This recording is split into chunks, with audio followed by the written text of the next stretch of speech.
No. Yes, lock the doors. Am I doing lock the doors? Lock the doors!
Order.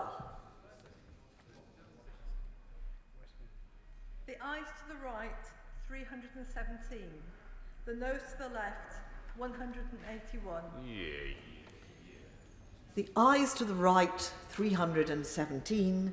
The noes to the left, 181. So the ayes have it. The ayes have it. Unlock.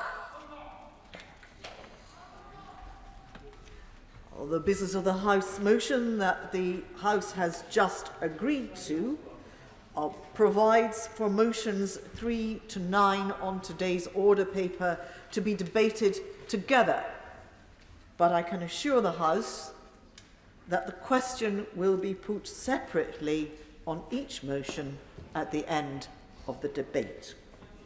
So we come first to motion number 3 on public health, and I call the Secretary of State, Matt Hancock, to move the motion with which the House will also debate motions 4 to 9. Secretary of State. Thank you very much, Madam Deputy Speaker, and I beg to move that these regulations are approved. 2 weeks ago, I pledged to the House that for significant national measures, we will consult Parliament in advance of their coming into force wherever possible. And today we deliver on that commitment with votes tonight on national measures to slow the spread of coronavirus. And Madam Deputy Speaker, this pandemic remains a formidable threat. Our strategy is to suppress the virus, supporting the economy, education and the NHS until a vaccine makes us safe. And I must report to the House that the number of cases of coronavirus has quadrupled in the last 3 weeks. There are now more people in hospital with coronavirus than there were on the 23rd of March. And in the last 4 weeks, hospitals in the northwest and northeast of England have seen a 7-fold increase in the number of COVID patients in intensive care. In these worst affected areas, the virus is spreading just as quickly in older age groups, not just amongst younger adults. And of course, I'll give way. For giving way, given that Liverpool City region, which includes my own constituency of Wallasey, has been placed in Tier 3, as of yesterday.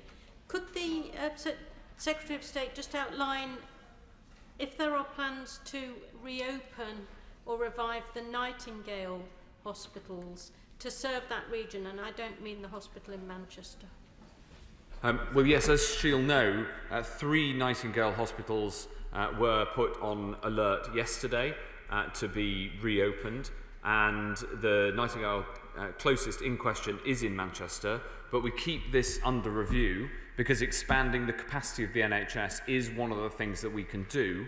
But nevertheless, no matter how big the NHS were, if this virus is not under control, then the virus will make more people need hospital treatment than there could possibly be hospital treatment available for. So whilst, yes, of course, we're restarting the Nightingales, which have been mothballed for months, that is only a precaution. It can't be the full answer to the question. And we had a very good discussion yesterday about the measures in Liverpool City region, which I'll come on to in some detail.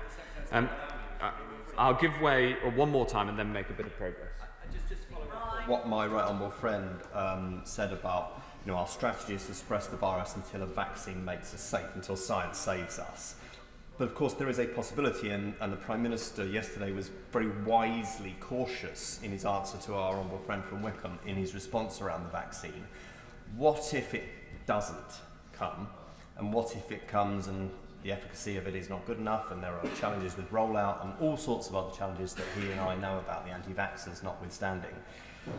Can he give us, those of us who are nervous about these ideas? Order. This is not a question. This is a very quick intervention. I have 89 people who want to speak. If there are to be interventions, they must be short. Secretary of State. Madam Deputy Speaker, of course the work on a vaccine continues. No vaccine technology is certain, but we have already bought 6 different vaccines, and there are over 100 in development around the world, and that is what underpins the strategy, and the work on the leading vaccines, including the AstraZeneca Oxford vaccine, continues effectively. We've seen both here and overseas just how quickly the virus can take hold, and we have to act now to get it under control. And yes, of course.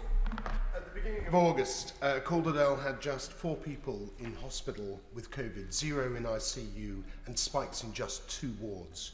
This morning, we've got 43 people in hospital with COVID, 6 in ICU, 12 deaths this month, and almost 800 positive cases coming through. Can my right honourable friend say what steps he is taking to ensure that the NHS is not overwhelmed by the virus in the coming weeks?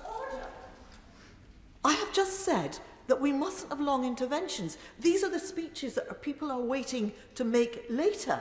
If a member has an intervention to make on the Secretary of State on something he has just said, that is all very well. But making the points that members wish to make about their constituencies at this stage, rather than waiting later, is simply dishonourable. It's just not right. Secretary of State.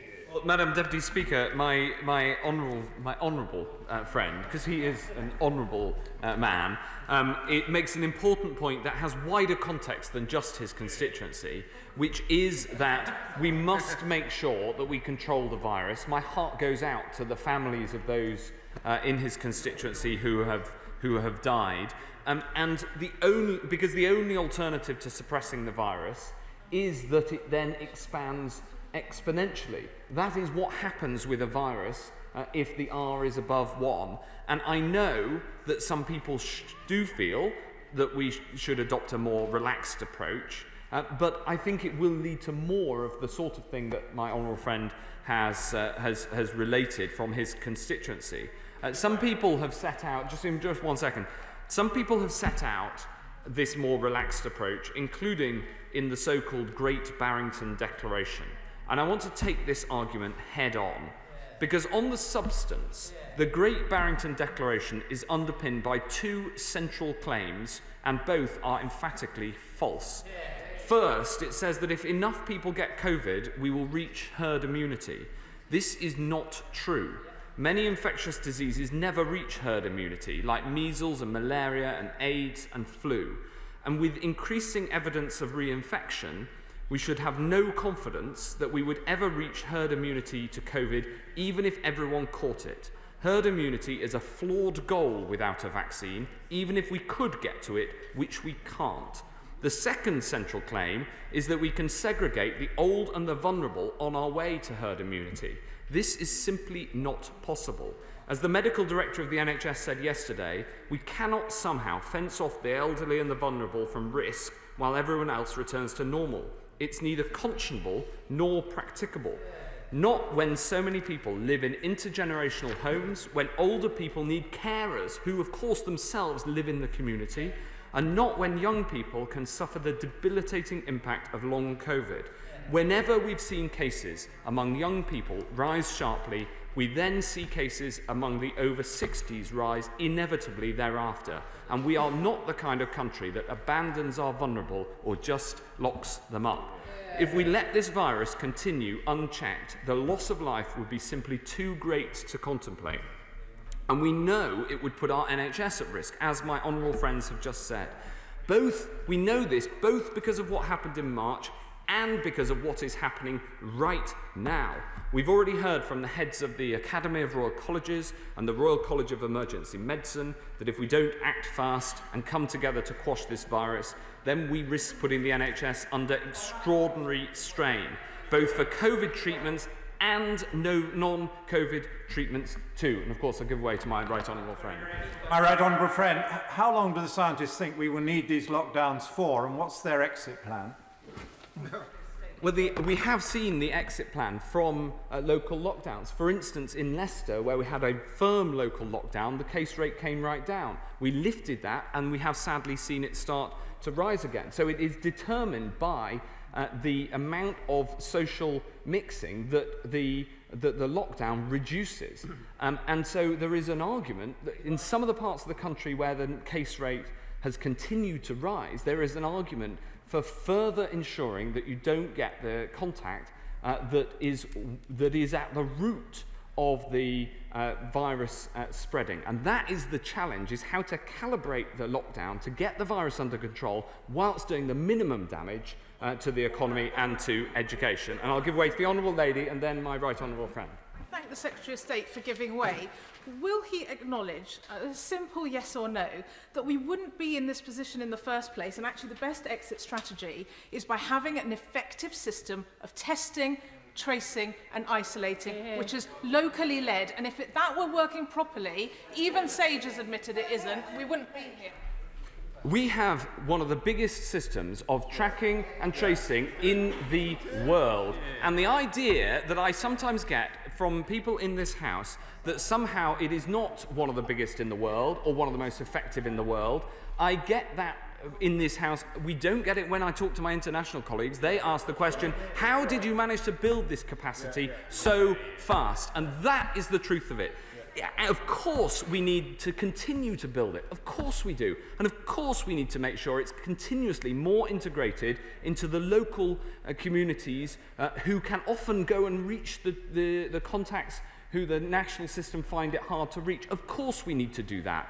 But to argue that the enormous system that is working so effectively with so many brilliant people working on it, to argue that that is at the root of this challenge is unfortunately to miss the big picture, which is sadly this virus passes on until we have a vaccine or a massive testing capacity that nobody yet has.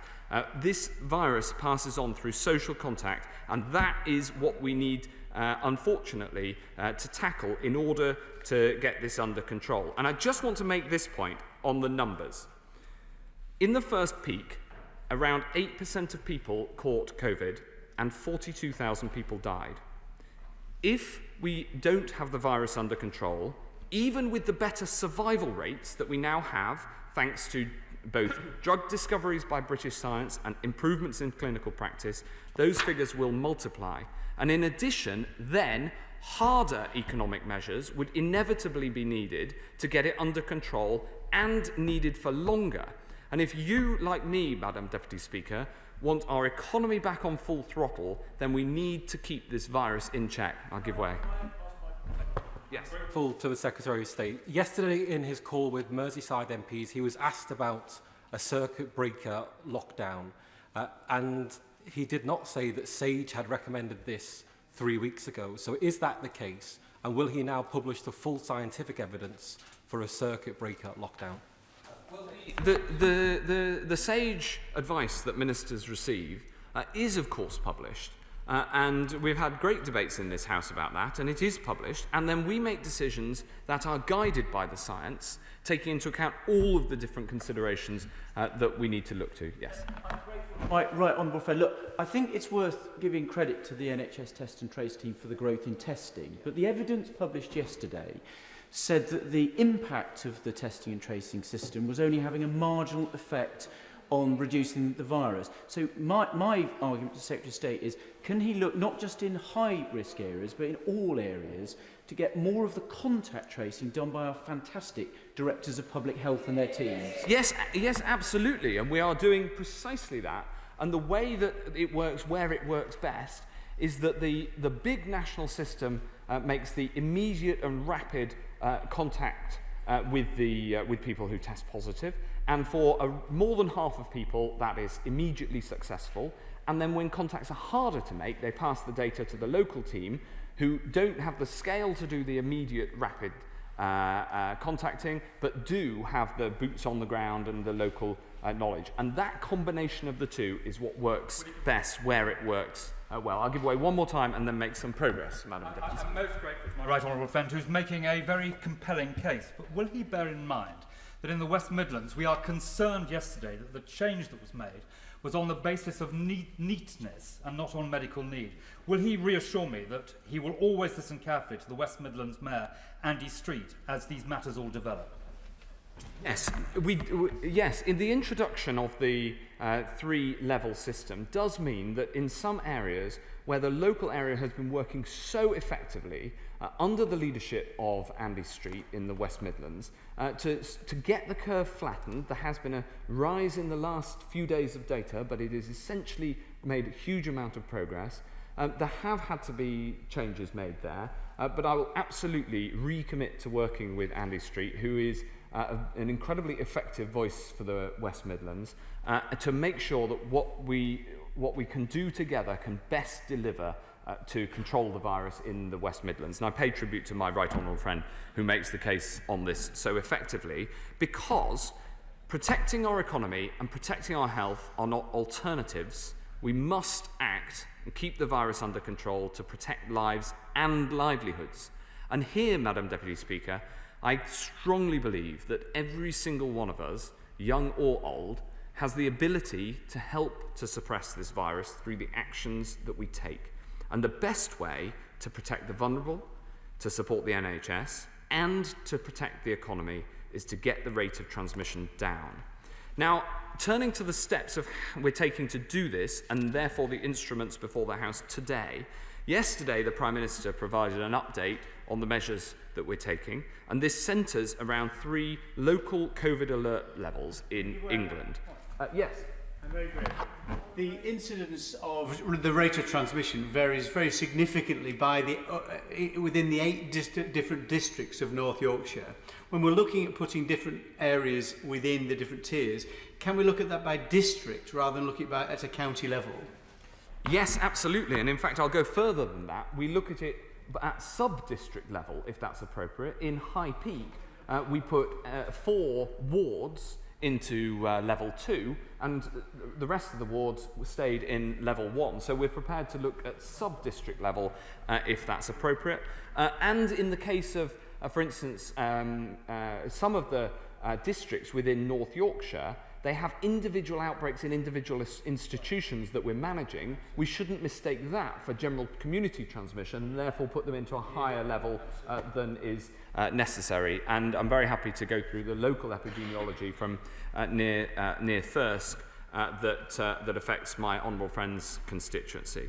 And that, in a sense, brings us to the point of these local COVID alert levels. And these are the first SIs, Madam Deputy Speaker, that are being debated under the commitment that we made that significant national measures with effect in the whole of England or UK-wide with them, we will consult Parliament, and wherever possible, we'll hold votes before the regulations come into force, and that's what we're doing today. And Madam Deputy Speaker, local action has proved to be one of our most important lines of defence. Where firm action has been taken, for instance in Leicester or in Bolton, where we flattened the curve, our local approach has inevitably, though, produced different sets of rules in different parts of the country, as my right honourable friend for Sutton Coldfield was setting out.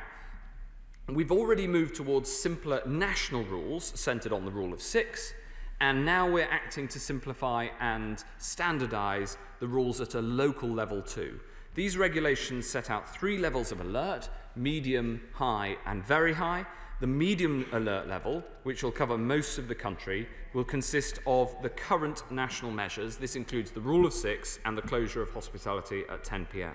The high alert level reflects the interventions in many local areas at the moment. That aims to reduce household-to-household transmission by preventing social mixing between different households indoors, with the rule of 6 outdoors. It's super simple.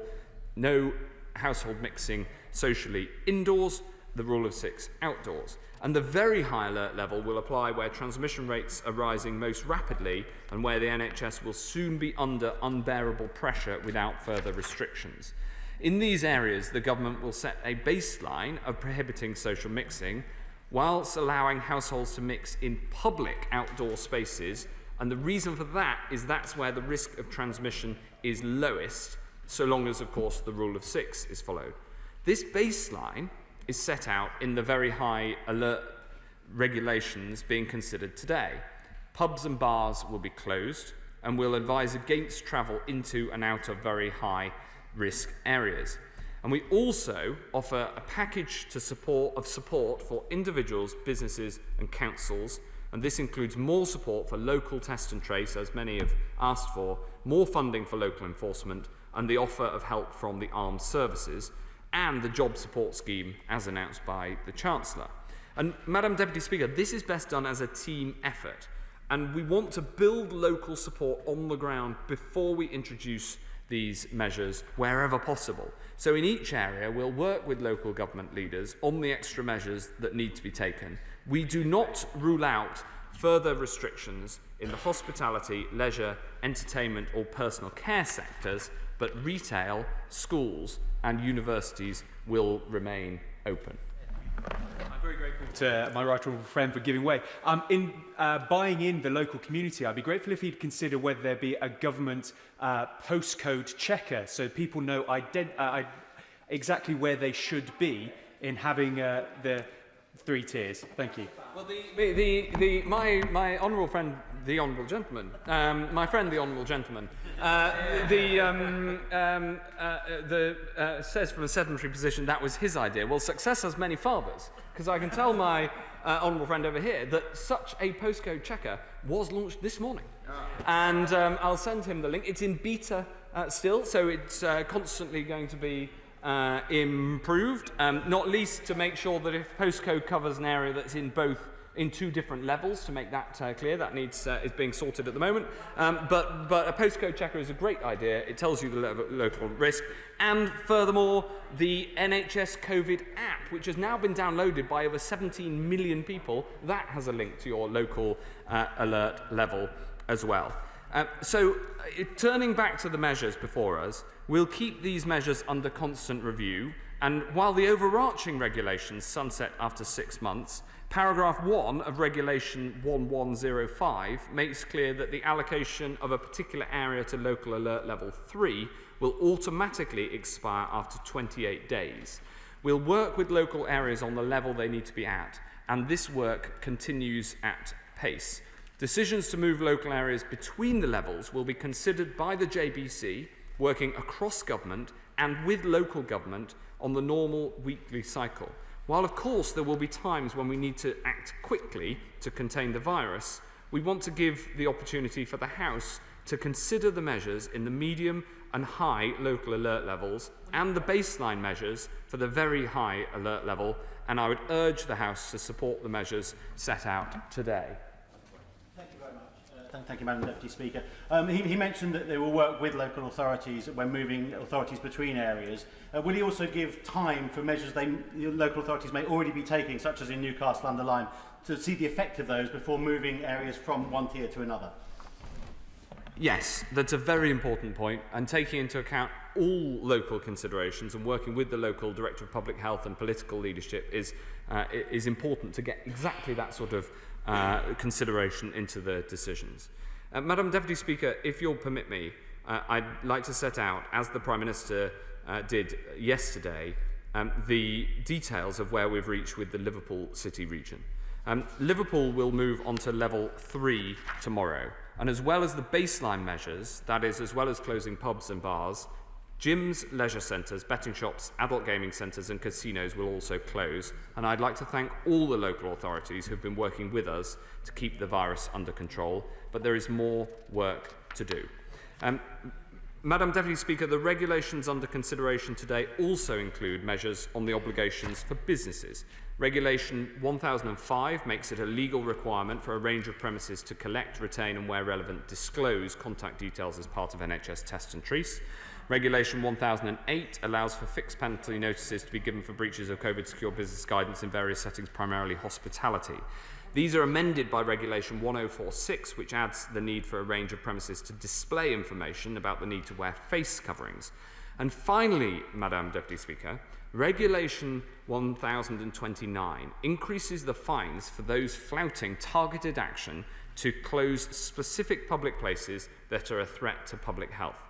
Although 1029 was intended to deliver the 10 p.m. closing time when laid, the elements relating to the 10 p.m. closing time are superseded by the local alert level system, and these powers in Regulation 1029 are therefore revoked. So in practice, the effect of Regulation 1029 is to deliver enforcement against individual places that have been flouting the rules, which is one of the top demands of councils in their fight against coronavirus.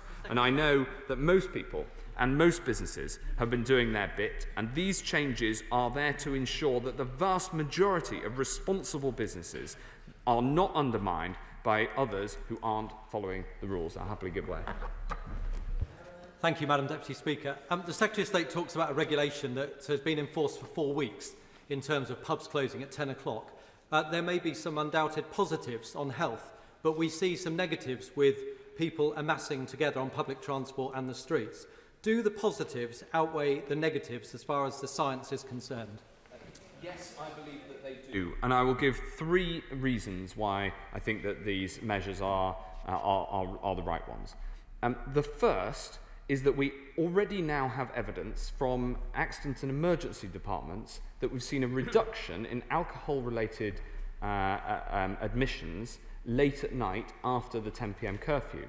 This is both important in its own right, but it's also a proxy as a measure of how much people are drinking late at night, and therefore is evidence that there is less mixing and less drinking late at night. The second is that whilst people may be coming out and mixing after 10 p.m, they are doing so largely outside, and they would otherwise be mixing inside the premises. It's just easier to photograph outside. The final point, though, and the appeal I'd make to the House on this is as follows.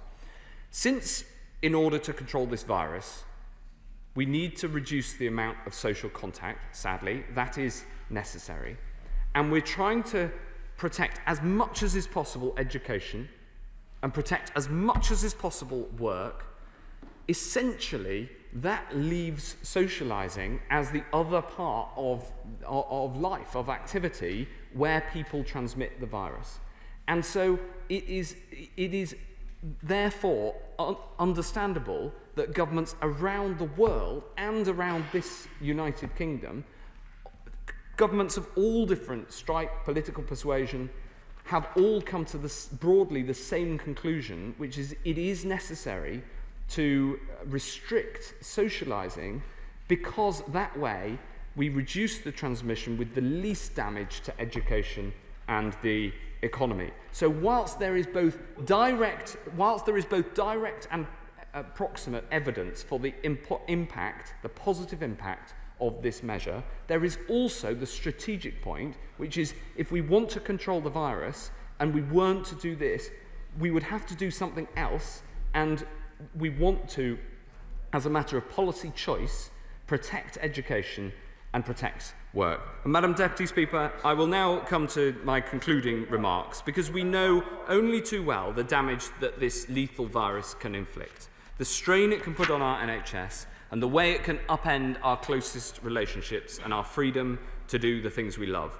I know that we're asking a lot of the British people, but we also know that, together, we can shift this curve, and we now are called upon to do it once more. The measures before the House today will help in that fight, and I commend the regulations to the House. The question is motion number 3 as on the order paper, and just before I call the Shadow Secretary of State, it will be obvious to the House, those in the chamber and those watching around the building, that I have more than 80 people who are trying to catch my eye, and that we have until 6 p.m. to conclude the debate. So I'm afraid that means starting right at the beginning in order to be fair to everybody, because I appreciate that this is not an occasion for long thought out speeches on matters of principle, but on matters to do with individual constituencies, and therefore to try to give as many people from as many parts of the country the chance to contribute. We will start with a time limit of 3 minutes. Jonathan Ashworth. Thank you, Madam Deputy Speaker, and I've heard your message loud and clear, and I will endeavour to be brief and not detain the House for too long, given the points that you've quite rightly made.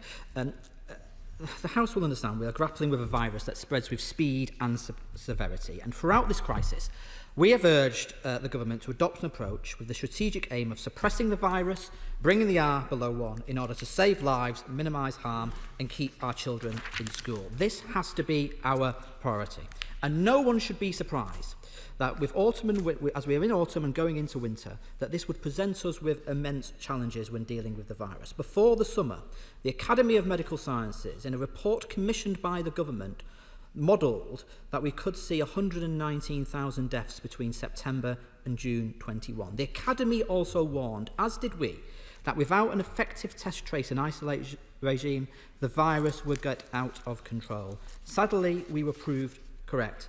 The Secretary of State has ran through the numbers on the virus, of the prevalence of the virus. But can I just underline the point that hospital admissions are rising? Yesterday, 3,665 patients in hospital in England. That is 568 more than on the 23rd of March when we went into lockdown. Since September, 856 patients have been admitted to critical care across England, Wales and Northern Ireland, more with every week that goes by. The largest number of critical admissions are in the North West, North East, Yorkshire and Midlands. Over 100 patients are on ventilation for COVID across the North East and Yorkshire. Over 130 patients are on ventilation across the North West. And a disproportionate number of those in critical care today are from poorer backgrounds and from Black, Asian and minority ethnic communities. It is a reminder that COVID thrives on and exaggerates inequalities, and that any long-term COVID strategy can't just rely on a vaccine, but demands an all-out assault on health inequalities as well. And just as hospital beds fill, there are more concerns about the availability of beds for the rest of winter. Last week, warnings that some hospitals across the north of England are set to run out of beds for COVID patients within days. NHS providers reminding us that the sustained physical and psychological and emotional pressure on health staff is threatening to push them beyond their limits. The BMA is saying that without stringent measures rapidly introduced, the NHS and its workforce will very quickly be overwhelmed. This House cannot understate how serious this situation is. So, yes, Madam Deputy Speaker, as the Secretary of State said, our clinicians have made extraordinary strides in treatment. We know steroids and antiviral drugs will help improve mortality. But we also know that when infections rise, that as night follows day, hospitalisations rise. And sadly and tragically, that means more will die as well. And for those who avoid hospitalisation, We know many of them can be afflicted with serious long-term debilitating health problems, so-called long COVID, and none of us know whether whether that syndrome will rest for the rest of our lives or whether they will recover in the next 12 months. But again, just as we have to protect our NHS, we cannot allow the mass industrial, never been seen before in the history of the NHS, halt to elective surgery and delaying treatment. We have to mobilise our National Health Service to perform the care for non-COVID patients as well. Because that decision in March, though entirely understandable, I don't criticise the government for taking it, but that decision in March has bequeathed us waiting lists of 4 million, and today there are 111,000 people waiting beyond 12 months for treatment. In January of this year, it was just 1,600. 3 million people have missed out on vital cancer screening. 1 in 3 cancer patients have said their treatment has been impacted by the effects of COVID. I make these points not to criticise the Secretary of State, but to reinforce the point that we have to protect our National Health Service as we go into the winter months. And I know that no member across this House is complacent about these matters. Every honourable and right honourable member is united and determined to see infection rates reduced and care improved. I know everyone across this House wants to see this immense backlog in non-COVID care tackled. I know none of us want to see this virus rip and leave the weakest and frail to fend for themselves. So I do not come to this House to caricature the position of any honourable member. Our differences are about how we apply the tools we have at our disposal and how we confront this, the biggest public health crisis for 100 years. Now we know, as the Secretary of State said, that the virus thrives on close human contact, especially where air is stagnant and in conditions that are poorly ventilated. We know the virus is airborne. We know that fundamentally our best defences are hand hygiene, distancing, mask wearing, avoiding crowds. But we also know that a full national lockdown, stretching for weeks and weeks and weeks, like we had through April, with a rule effectively of one household, a rule of one, indeed, for some people, would be disastrous for society. But again, I don't believe anyone in the House is proposing that.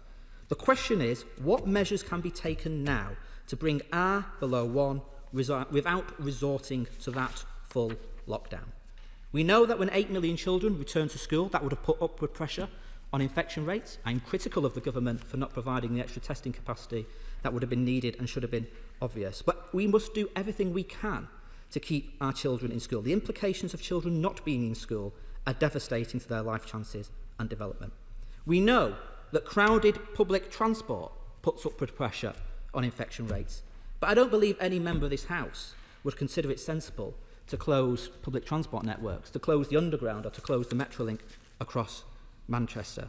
We know we have to encourage people to work from home, and many are doing that, but we also know there are many who can't work from home, and they should be protected with access to mass testing, of course, particularly NHS staff, and I hope the government get on with routine testing of frontline NHS staff. We've repeatedly called the government to do that. But that then, therefore, leaves us with few levers to pull, which brings me to hospitality.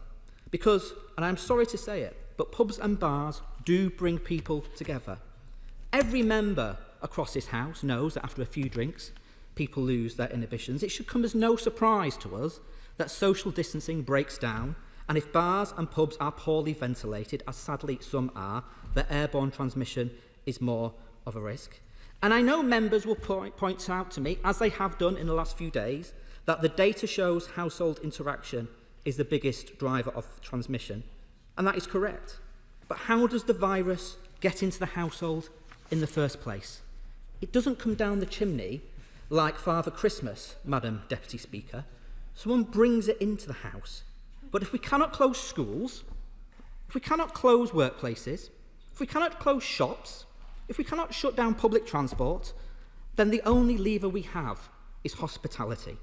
So yes, we support the restrictions that have been announced yesterday by the Secretary of State and the Prime Minister, and we know from the experience of Bolton and Leicester that pub closures did have an impact.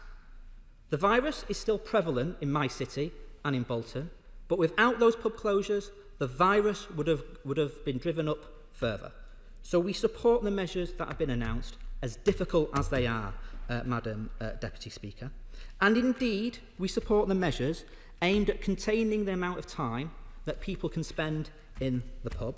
I understand the procedural points that the Secretary of State has made about the instruments before us with respect to the 10 p.m. curfew. And he knows, as I know, that there are many members deeply sceptical across the House about the 10 p.m. curfew. We won't stand in the way of the passage of that statutory instrument.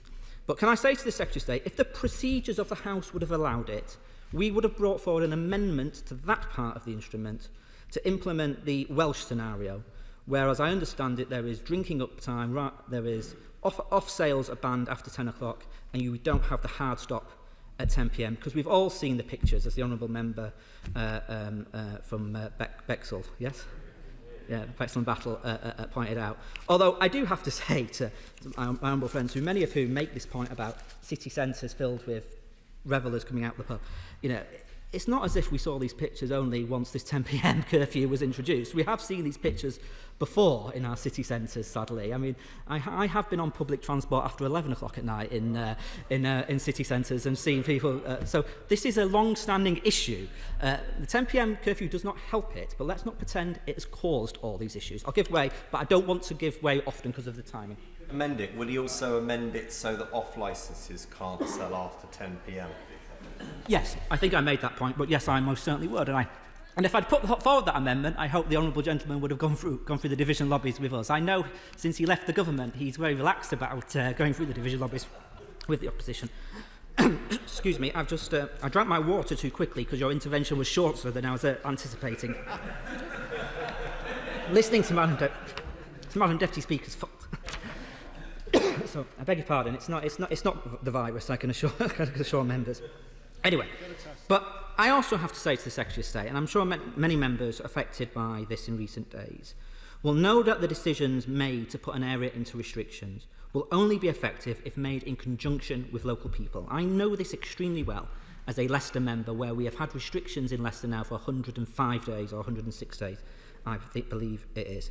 So people in towns like Bury or Bolton, or across Greater Manchester, or boroughs like Wolverhampton or West Bromwich, or parts of Birmingham, as the honourable gentleman, the former Cabinet Minister, said earlier, people living there need clarity about their future, and local leaders need reassurance that there is a plan.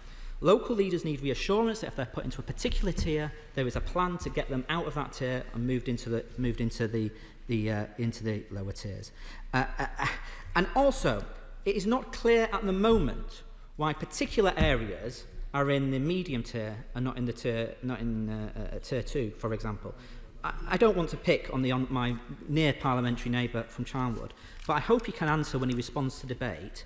Why is it that the City of Leicester is in tier 2 with the restrictions, but his constituency of Charnwood, where currently infection rates are 150 per 100,000, isn't?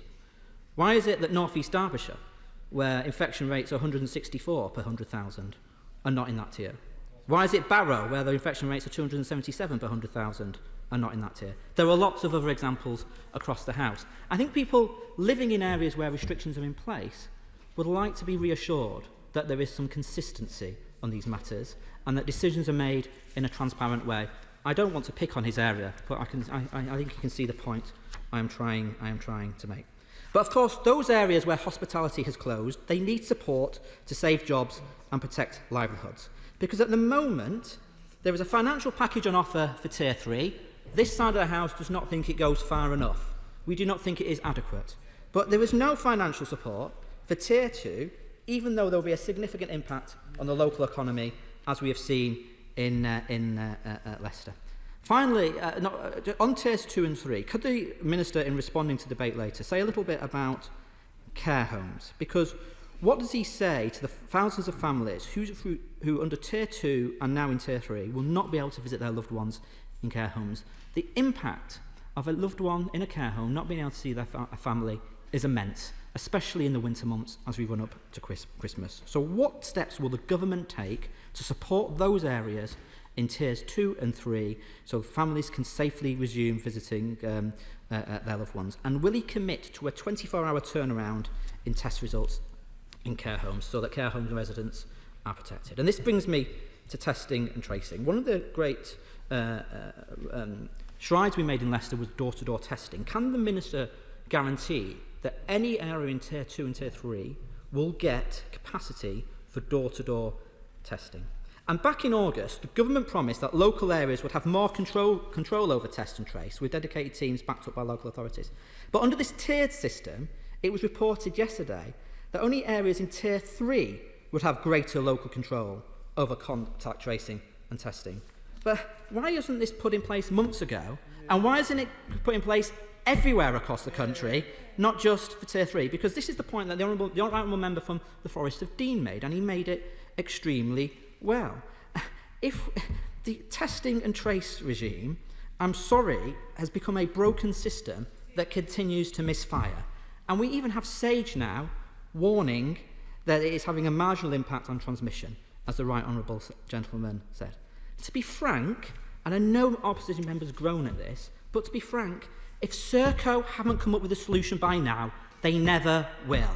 Scrap the contract, put public health and local NHS partnerships in control of testing, and invest in the widespread backward contact tracing we need. It's still only in its infancy. It's absolutely vital to getting in control of the virus. We need expanding it at a local level.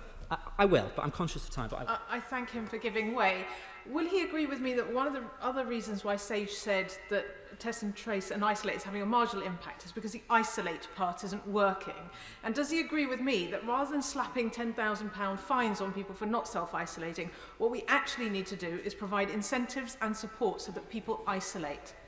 The Honourable Lady is absolutely right. I agree entirely with her. I have been having these exchanges with the Secretary of State now since, almost on a twice-weekly basis. And when I go over and I remind myself of the remarks that I've made at the dispatch box, to remind myself of what he said at the dispatch box in case I can catch him out and all that kind of stuff and throw quotes back at him, I've noticed that we were making this argument months and months and months ago. And it's not good enough just to give one £500 payment. People need support to isolate, because if you're poor on a 0 hours contract, or if you're forced with making a choice between feeding your family or going to work, you'll go to work. And it's been one of the most significant failures in the test, trace and isolate regime, and the government, I'm afraid to say, still haven't fixed it. So we would argue again that they have to put testing and tracing in the hands of public health and local NHS partnerships, because unless we get testing sorted out, we will have a never-ending rollercoaster of restrictions while deaths and damage continue. And when it comes to the overall set of restrictions announced yesterday, the fundamental question for us as an opposition, Madam Deputy Speaker, is not whether they go too far, but whether the overall package, in fact, goes far enough. It was a question posed by the Chief Medical Officer himself at the Downing Street press conference yesterday, who commented that the areas worst hit by COVID will need extra measures on top of those announced on Monday if infection rates are to be significantly lowered. So the question is, will the measures announced yesterday reverse the riding tide of hospital admissions? Will they reverse the riding tide of critical care admissions? I obviously hope so, but I'm sorry, I fear not. And the rate of growth in the virus may at this stage be quicker in the northern regions, but the embers are burning brightly everywhere else as well. And I fear further action is going to be needed. Now, the Prime Minister says he follows the science. Yesterday, the SAGE minutes that came out after the press conference, frustratingly, warned of a very large epidemic with catastrophic consequences, and that the burden of a large second wave would fall disproportionately on the frailest in society, but also those on lower incomes and Black, Asian and minority ethnic community. And that last point is exactly what is currently happening in our ICU units across the country. And the same minutes revealed that the government was also advised to close all hospitality, move all university teaching online, and put in place a national circuit break 3 weeks ago with immediate action. The government rejected that advice, presumably in favour of the measures we are debating today. And of course, it's only advice to government. Ministers are perfectly within their rights to choose what advice to take and what advice not to take. To govern is indeed to choose, but the Prime Minister and indeed the Secretary of State have come to this dispatch box week after week and told us they are following the science. So at what precise moment did the Prime Minister stop following the science? And indeed, I'm sorry to say, Sage advised the government to take action in March, but the Prime Minister was too slow. Now, after the Prime Minister spoke, we see yet again he has been advised to take action and has so far refused. But it's the same virus, the same delays, the same country and the same government making the same mistakes again. Our constituents will ask, is history repeating itself? Because if these tiers don't work, then what? Tier 4? Tier 5? What's the plan? Well, there isn't one, Madam Deputy Speaker. We had whack-a-mole, a fairground game, but it was never a strategy. It was just a soundbite from the circus ring showman. We've had exaggerated claims, complaints when challenged, a lack of transparency with the public, but now further action and a clear plan is needed. And it's just at the time when hospital admissions are rising again, we have the Prime Minister, like the scene in Withnail and I, hanging on to a rising balloon and doesn't know whether to let go before it's too late or hang on and keep letting it get higher. We have the highest deaths in Europe, the worst recession in Europe, and now not even pretending to follow the science. We will not divide the House against these restrictions because we believe, as far as they go, they are necessary. But I fear the government now need to go further. The sooner the Prime Minister is clear with the British public, the better. Dr. Andrew Murison. Thank you, Madam Deputy Speaker. Madam Deputy Speaker, I support these restrictions with a heavy heart. On balance, I will be supporting the government this evening, but just a few quick points. I would be very careful about subscribing to the Valence-Witty orthodoxy that inform these regulations, whilst not at all examining very carefully respectable bodies of medical opinion to the contrary. And I would cite particularly the Hennigan-Sikora-Gupta line. I think it's important that the Secretary of State and his ministerial team address those things head on and treat them with the respect that they deserve. Now, the Secretary of State has my utmost sympathy.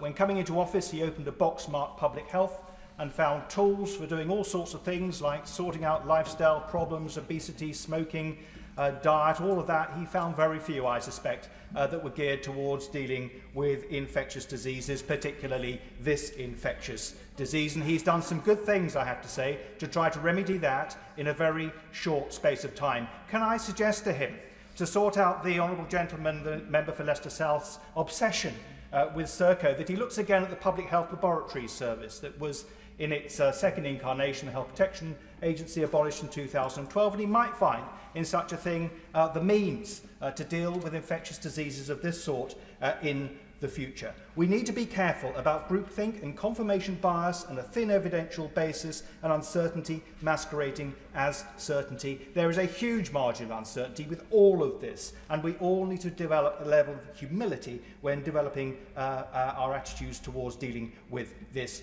crisis, and that's why I should be supporting the government this evening. Yes, I will very quickly.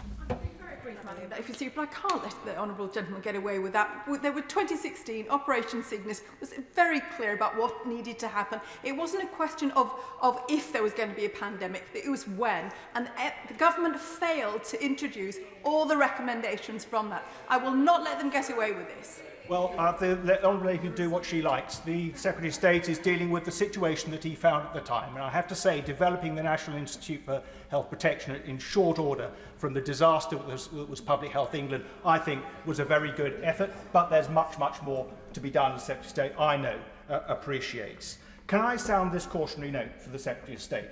And that is that we have gone to great measures to close down schools, and I appreciate the need for that, and that was informed, of course, by the Imperial College model that was a flu model in essence, and one that was inadequate for this particular virus. He will know, I hope he knows, of the work published last September by the Edinburgh group under Ackland, which suggests that that certainly did suppress admissions to ITU. It certainly protected the NHS, but probably over time, unless we get a vaccine, will cause more deaths directly from COVID, quite apart from the incidentals for other diseases, the loss of liberty and livelihood. He needs to understand that, and that there is an alternative view on that. If we don't get a vaccine, I fear that paradoxically we'll see more deaths, not fewer, as a result of some of the interventions that we have put in place. And of course, Acland was unsighted on this latest set, but the logic would suggest that those measures too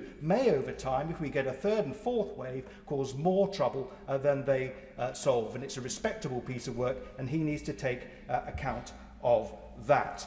In all of this, we simply do not know, and we're learning all the time. And we have to accept, I think, that we have experts for a reason, and the expertise of those advising ministers. But there is an alternative view in this. And unless we get a vaccine, goodness me, I hope we do, I think we may find that the cure is worse than the disease in terms of lives lost directly to COVID, incidental lives lost to other common diseases, stroke, heart attack, and particularly cancer, loss of liberty, loss of livelihood, and our economy completely trashed. That's what's at stake. I don't envy the Secretary of State in his work. Derek Twigg. Thank you, Madam Deputy Speaker. Madam Deputy Speaker, it does appear that anybody who questions or expresses doubts about the government's approach to the coronavirus is accused of wanting to let the virus rip. That is patently untrue. I support a number of the rules that have already been introduced, but it's all about what the balance is and what is common sense, and whether it's going too far the other way, and also the impact upon civil liberties, and actually what will work and have a significant impact on trying to control it. And that's where the debate is, and about why some of us are raising questions about it. Now, these SIs today come on top of as many as 4 previous announcements between the 14th of September and the 3rd of October on additional national or local restrictions. The last was being a few days ago on the 3rd of October. Now, and there lies part of the problem, another raft of rules in these SIs today, when the public are bewildered and confused about the previous changes. This has resulted in many people not listening anymore, and they just want to use their common sense and get on with their lives. They want more clarity. And of course, there is a minority who do not follow the rules, but why should everybody else be penalised and their civil liberties be affected as well? Of course, we want more enforcement of the sensible, common sense rules, and we need resources to be able to do that locally. And in addition, of course, to hand washing, social distancing and face masks, which I'll return to shortly. I've spoken to the chief executives of both my local hospitals, and they tell me they are under increasing pressure and there's a spike in admissions over the normal expected. But they also tell me that the majority who've been admitted are over 70s. And that's not different than the start of the pandemic. There should have been no surprise to the government. Part 2 of the SI sets out stricter, more restrictions on business, and I'm contacted every day by businesses who are in trouble and constituents who are worried about losing their jobs. 2,000 more people unemployed in Halton in my constituency since March. Nobody understands the reasoning behind a 10 p.m. curfew for hospitality. I've been inundated by constituents about the closure of gyms. Many of my constituents tell me how much has been done to make them safer and the impact it will have on their physical and mental health if they close. They want to see worthy evidence and reasonings for doing that. We do not hear enough from the government on the unintended consequences of restrictions on healthcare and the impact on diseases such as cancer and heart disease. Many of my constituents do not vote the measures that have been put forward and put in Hull into Tier 3, and I share this scepticism and concern. I have not seen the evidence to give my support to them. We seem to be used as a guinea pig. We need to better protect our elderly and vulnerable. We need better to enforce the rules that are sensible and common sense. We need to sort out the test and trace and isolate. It's not having the impact it should have done. We need better competence from this government, better data to be shared with both the public and MPs. The point remains, this government has got many things wrong, and it continues to do so. I have no trust in this government and the way it's working. And what we need to do is ensure that we get some competent and some proper reasoning behind the decisions. Dr. Kieran Muller. Thank you, Madam Deputy Speaker. I want to focus my remarks on whether there is currently any viable alternative to the lockdown measures that have been put in place in my constituency, including Nantwich. In my view, there is not. The argument put forward by some is that we could somehow isolate or protect the vulnerable to allow the rest of us to carry on with our lives as normal. But how realistic is that? I think we have to be clear about the numbers of people that we're talking about. This is not just about people in their 80s. Our current understanding is that approximately 1 in every 200 people in their 50s and 60s affected by coronavirus will die. For people in their 70s and up, that figure is more like 1 in 10. Taken together, those age groups add up to something like 25 million people. How viable is it that we can keep them safe? And what we must not do in answering that question is compare it to how successfully we've been able to do that so far. Because if we abandon lockdown measures for everyone else, there will be one key difference. Right now, as we're all involved in the national effort to stop the spread of the virus, we all play a part in keeping the levels of the virus low. That means when a grandparent meets up with their grandchildren probably don't have the virus. It means when a plumber turns up to fix a pensioner's boiler, they probably don't have the virus. It means when a carer arrives to get help get an infirm person out of bed, they probably don't have the virus. And most importantly, when an older person managing their chronic illnesses turns up to the next GP appointment or hospital appointment, the receptionists, the nurses, the doctors, the people in the waiting room probably don't have the virus. That's because we're all playing our part in trying to stop the spread. If we were to let the virus spread amongst the rest of the population, you can forget all of that.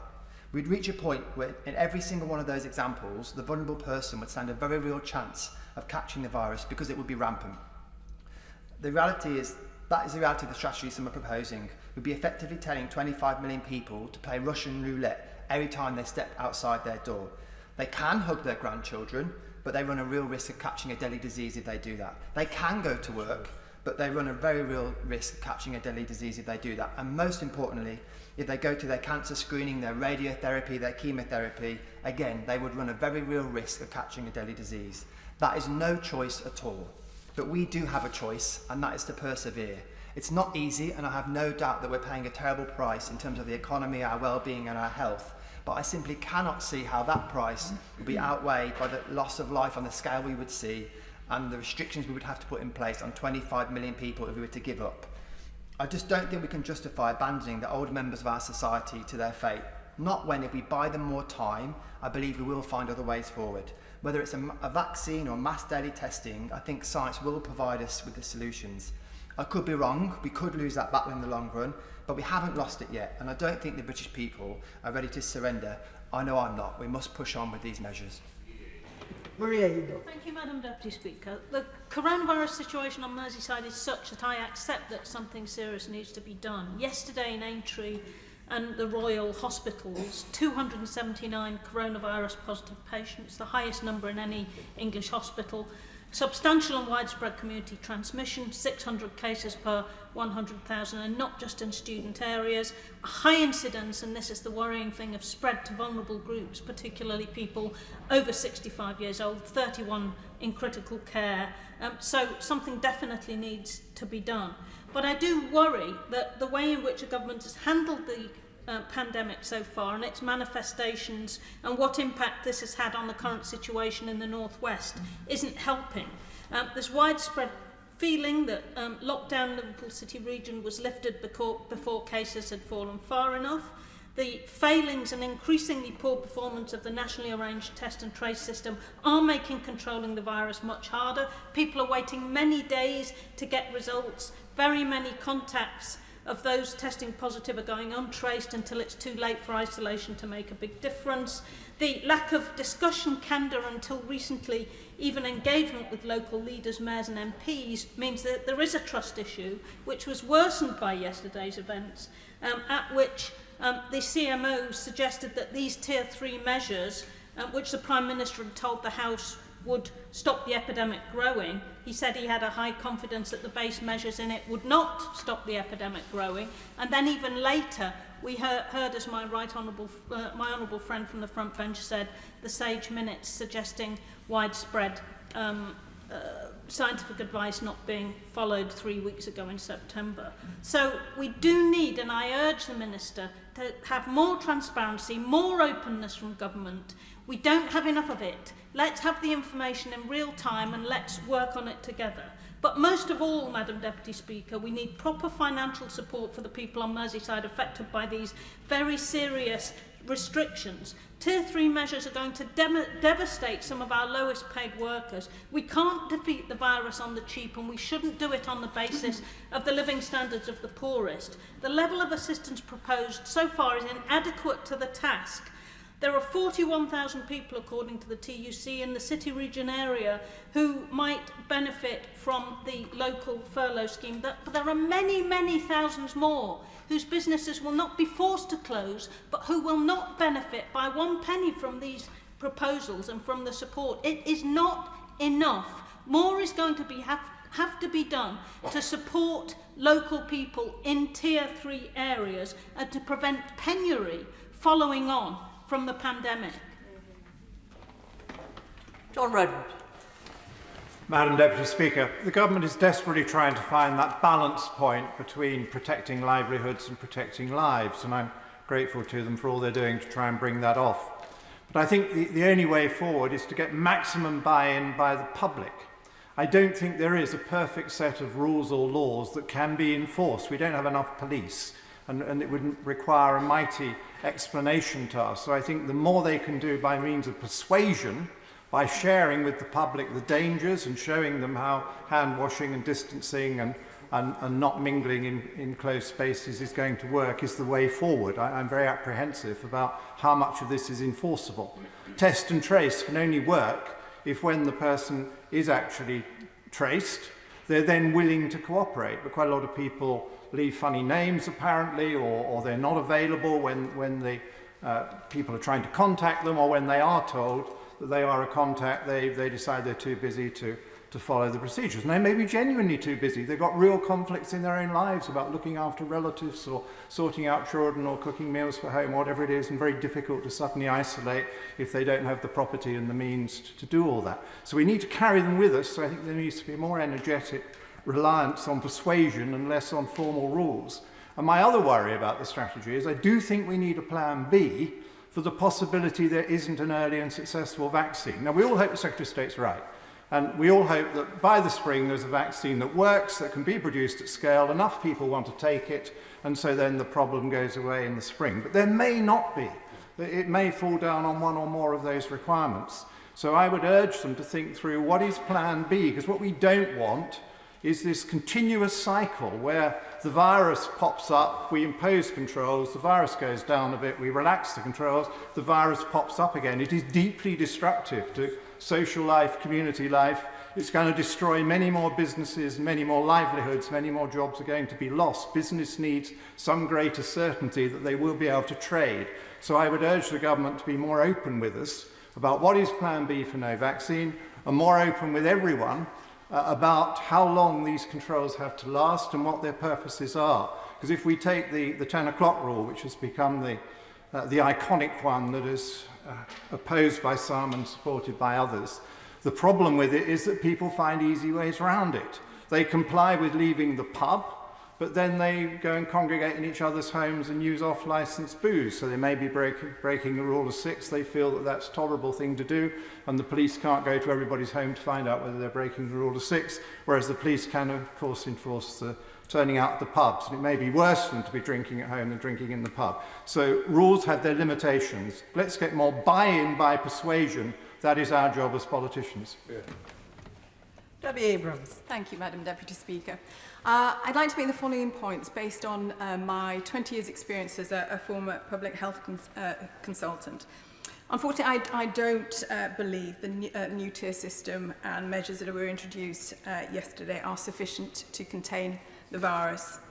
The localised approach will not work because of seeding. The virus travels where people come from. So I came down on the train yesterday, talked to the honourable gentleman from Alderman Sale about this point. There may have been people who are asymptomatic who unknowingly have spread the virus, unfortunately. And also, there may be people who want to exercise their personal choice, who knowingly have the virus and who've exposed people to that risk. So unless the government is prepared to set up roadblocks across the M1, M6, M62 and all other routes to and from the north, I'm afraid just as it did in the first wave in Italy, it will spread. To understand what we need to do now, we must understand how we got to this position. It's abundantly clear, as has already been said, that the National Test and Trace Programme is not fit for purpose. In spite of clear WHO guidance, it was not fully operational in June when the first lockdown measures were eased, and as a consequence, It failed to cope with the predicted rise in infections ever since. And on top of this, unfortunately, there were significant specific failures. I support the CMOs and SAGEs and others' call for a short circuit break to help drive down infection rates, but this is at a national level. Any circuit break period should be used to undertake the transfer of test and trace to local public health departments. This must be accompanied by full resource transfer. Currently, less than 10% of money needed and used by local authorities at a local level has actually been reimbursed by the government. This is just unjustifiable and unsustainable, and it must be resolved. In addition, the circuit break should be used to, first of all, ensure the NHS and social care are fully prepared. They must have adequate PPE, they must have flu vax, they must have regular testing regimes. Also, to identify vulnerable people for supportive shielding, not via some algorithm, and to define exactly how we're going to support people, which doesn't mean that they're going to be detrimentally isolated. We must also make sure we have simple, coherent messaging with local community engagement. On this, I do support the government around what they're trying to do with the simplification. And we must also make sure we have monitoring and enforcement capacity. All workers and businesses need to be fully supported during any circuit break. We are at war with this virus. The Treasury needs to recognise this and respond adequately. Finally, the government must recognise that this is COVID is a disease of poverty. Thank you. Thanks. Thank you. Dr. Luke Evans. Madam Deputy Speaker, may I take this opportunity to thank all the constituents in my constituency who followed the rules when Leicestershire was being threatened with a lockdown, and through their good dedication and following the rules, we managed to avoid it for now. During that threat of lockdown, one of the key messages I brought to this House was the importance of making sure that two key messages get through. Where's the affected area and the measures that come into place? So I'm really pleased to hear today that we have a simplification and a tiered-based system that will allow our constituents to understand that. With a postcode checker as well, it's even better. Now that was built, and I fed into, the review led by Dame Mary Nay. And she's produced a document on good practice for areas going into lockdown. And I suggest members have a look at that, because you can hold the government to account by the very nature of what's written in that document. And I was pleased to hear yesterday, and I repeat it again today, that the government acknowledges the difficulties of balancing health and the economy. Because it is a simple temptation to say, let's just put the generations, protect the shielded.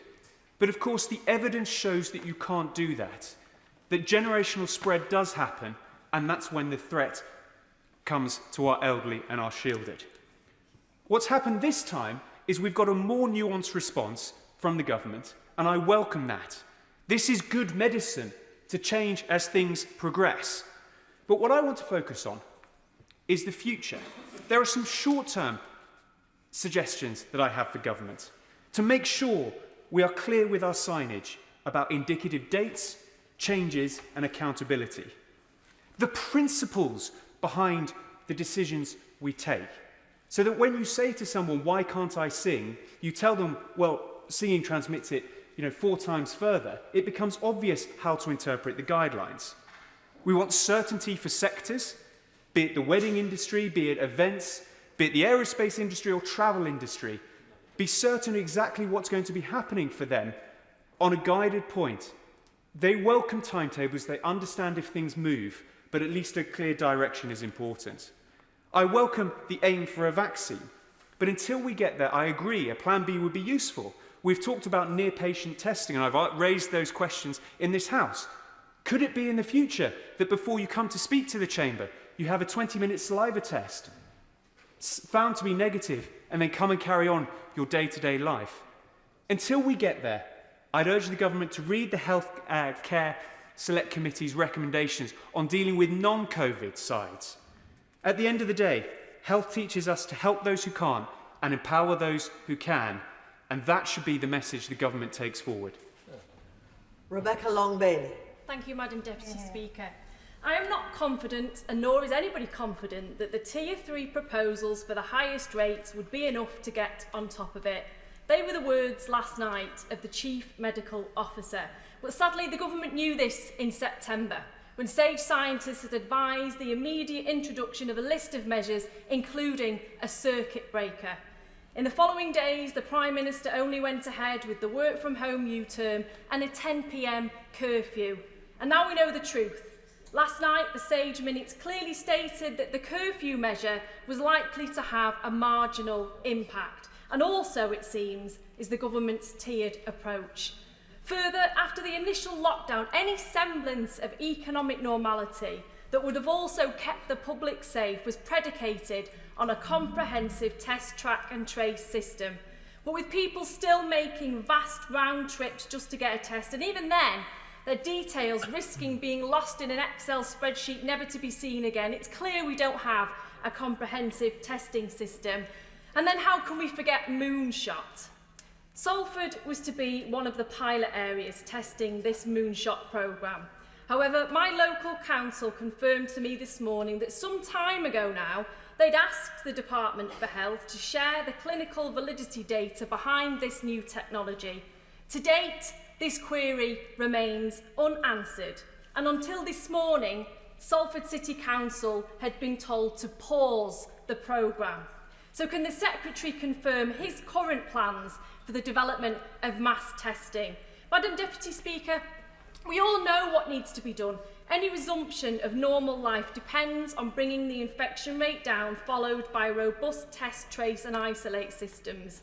But for this to happen, we need clear direction from government, and our businesses and workers need economic support to do what is required of them. So far, the Chancellor's support still doesn't extend to over 3 million people excluded, and the watering down of economic support means that even under Tier 2, many businesses and workers across Greater Manchester will see a significant drop in income that they won't be able to sustain. So it seems we've got a choice here. We don't follow the science. We impose the misery of a prolonged Tier 2 and Tier 3 restriction in many areas with little economic support, cases and deaths rise, or we actually follow the science and bring down transmission with a short national circuit breaker and a reform to test, track, trace and isolate. Frankly, the pandemic strategy so far, it's been akin to throwing a glass of water on a chip pan fire, and the government needs to change course today. Karen Bradley. Thank you very much, Madam Deputy Speaker. 3 quick points. First of all, can I welcome my right honourable friend's announcements around the tier system, and in particular the granularity that's been allowed. My neighbouring borough of High Peak, we are seeing award-based restrictions, and I pay tribute to my honourable friend, the member for High Peak, for his work ensuring that happens. Can I urge there to be more granularity in what we do, led by local health professionals? On the matter of hospitality, this is where I have to declare an interest. My family has for 53 years run a pub, from my grandfather to my father and now my brother. And they've never faced anything like this in all that time. I say to my right honourable friend, I recognise why he's doing what he's doing, and I agree with him. Schools and workplaces, etc., have to be our priority. But we also have to think about those businesses that have spent thousands on making themselves COVID ready and now face a very uncertain future. Shift workers, those that work in hospitality themselves, are completely excluded now from any socialising with their friends because the bars are simply not open at the time that they are able to go and enjoy themselves. And people don't understand why there is differences around the country. Why is Wales allowing a drinking up time? Why is Northern Ireland 11 o'clock? So I say to my right honourable friend, I will support the government in measures today, but please can we look at having some more flexibility? I'd be very happy to talk to him about some of the suggestions that my brothers have put to me over the course of this debate, including off-licence sales, drinking up time, perhaps more flexibility on Friday and Saturday nights, which are the lifeblood of hospitality industries around the country, in particular in areas outside the big cities. And my final point, Mr. Deputy Speaker, is around this place. Now, this place is leading the way. We're sat here in a socially distanced way. We are the most visible workplace in the country, and we're abiding fully by the rules. But if we have a division this evening, we are putting ourselves at risk. We are putting members of staff of this House at risk. And as the clerk gave us evidence yesterday to the Procedure Committee, if we do not have enough security staff able to come into this place, we cannot open. And I want to see this place open. I want to see us scrutinising what the government is doing, and I want to see us able to have these debates. We will be able to do that a lot better and a lot more safely if we vote in a safe way, and that means allowing the House to have a decision about whether we return to remote voting. John Speller. Thank you, Mr. Deputy Speaker, and I think there is a huge principle to be debated here. At the heart of it is the false dichotomy posed again by the Secretary of State today between hospitality versus the economy and jobs. And that's as though hospitality wasn't part of the real economy and millions of jobs didn't depend on it. Tell that to the workers and business owners of pubs and clubs, restaurants and cafes, hotels and wedding venues, theatres and cinemas, betting shops, bingo halls and casinos and gyms, all of which are facing really hard times and challenges. They are facing closures, ruin and job losses on a massive scale. And while at the same time Treasury support, as we heard earlier, is weakening, and the Chancellor is also losing, not only suffering the cost of support, but also a major loss of revenue. Unfortunately, this approach seems to be driven less by deep analysis and more by the dreaded doctrine of something must be done, this is something, therefore we must do this, irrespective of proportionality, outcome or impact. But this time it's even worse. It seems to be something needs to be seen to be done without any cost-benefit analysis or the impact on a beleaguered industry and a workforce facing mass redundancies. And accordingly, I and many other members are unclear as to the basis either on a local or a national level of these proposals. The Treasury Minister earlier talked about anecdotes. Well, I think I want something a bit more than anecdotes. Sir Richard Lees, the leader of Manchester City Council, rightly said on Radio 4 today that a far better way than closures and curfews is to give power to local councils to take rapid action to shut down non-compliant venues. In my own authority of Samble, who have an enviable contact rate of 85%, led by the excellent Public Health Director, Dr. McNally, we've had one case linked to a hospitality venue, and that was early on in the pandemic in a pub in Smethwick. The Express and Star, evening newspaper, investigated and found across the Black Country, home to 1.25 million people, there have been just 10 incidents of COVID, again, all early in the pandemic. Also, finally, the Secretary of State, in his opening speech, did not give an indication as to how long he thinks this can go on. It could be almost indefinitely unless we develop a vaccine, an event that, as the Prime Minister candidly admitted yesterday, is uncertain and would not be 100% effective. So what are the tests for an exit strategy, including how we have to contain the virus if we're not able to eliminate it, as we have had to do with major diseases throughout history and in many parts of the world still have to do today? Graham Brain. Mr. Deputy Speaker, it's a pleasure to follow the honourable gentleman opposite who closed on a critical point. I would like to thank my right honourable friend for the good faith that is being shown today in fulfilling the promises given before and bringing these matters to the House. I hope the same will be done in future if there were to be any measures to move areas in between tiers and the three-tier system as well. I think we all recognise, Mr. Deputy Speaker, that the government has a very difficult and unenviable balance to strike. We want to ensure the most effective response to the virus, whilst also preserving vital treatment for other illnesses such as cancer, maintaining as far as possible normal family and social life, and jobs and livelihoods crucially as well. In this context, I would argue that we need to work with the public, encouraging people to take sensible precautions for themselves.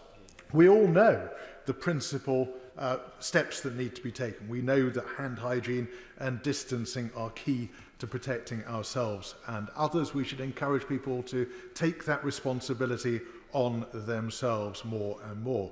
There should always be a presumption in doing so that we should protect as much of people's freedom as possible. There are some simple steps that can mitigate some of the worst effects of these measures. Exempting young children from the rule of 6 is one that's been taken in other parts of the United Kingdom. Getting rid of the 10 p.m. curfew, or softening it as others have suggested. Bringing in testing at airports to mitigate the hugely damaging quarantine arrangements. And I hope we will see some movement on that very soon in the next few weeks.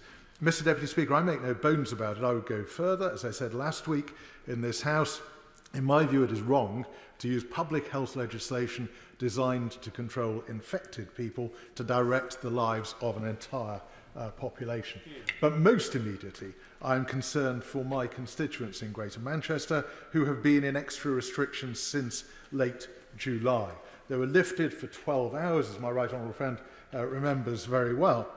And I remember the tears that I heard cried by constituents when those restrictions were restored. In Tier 2, we can at least meet friends and family outdoors.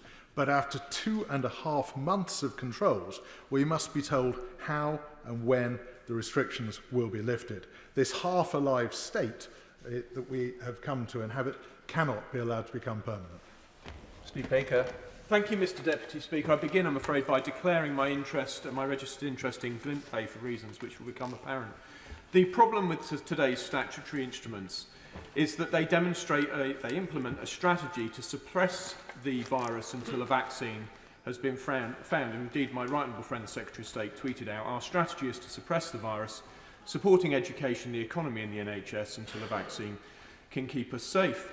Well, this runs into 3 problems. The first is that a vaccine may not come. The second, that a vaccine may not be effective. And the third is that all of this is propped up on quantitative easing and ultra-cheap credit.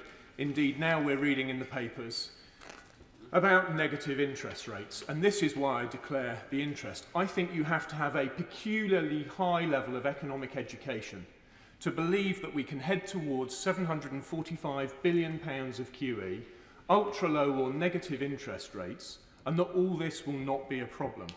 I will not say any more about it. I think it will be a problem, and I think it is precarious indeed that the government's strategy is propped up on such a monetary policy.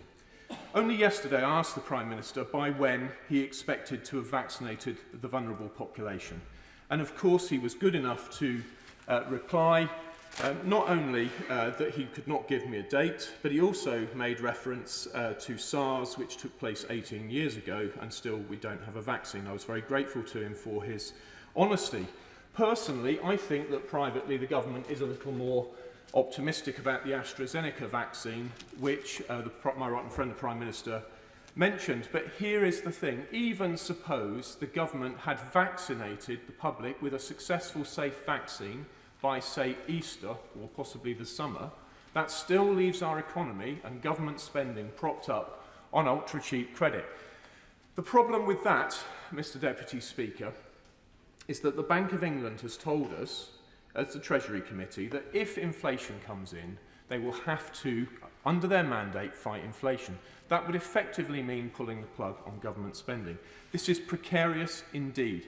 So I turn in the last few seconds to the Great Barrington Declaration. No one can deny that it is well motivated. Indeed, they say that keeping these measures, lockdown policies around the world, in place until a vaccine is available will cause irreparable damage, with the underprivileged disproportionately harmed.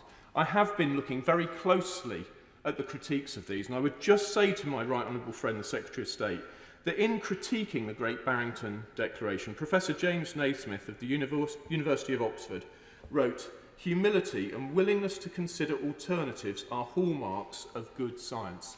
For the reasons that I've given, I am convinced the government must find an alternative strategic plan between the Great Barrington Declaration and where we are today." Jill Furness not present. Mark Harper. Thank you very much, Mr. Deputy Speaker. I have heard 1 or 2 people say that they don't think the government has a plan, and I actually don't agree with that. I think the government actually has a very good plan that it set out in May, which I read at the time and thought it was very sound. My problem is that the government often doesn't seem to remember it has a plan and doesn't always follow through on some of the things in it. For example, my Honourable friend, the member for Wickham, reminded us about the risks of a vaccine. Now, the Prime Minister said in the foreword to the plan, it's clear the only feasible long-term solution lies with a vaccine or drug-based treatment. But he was frank enough to say, well, we hope for a breakthrough. Hope is not a plan.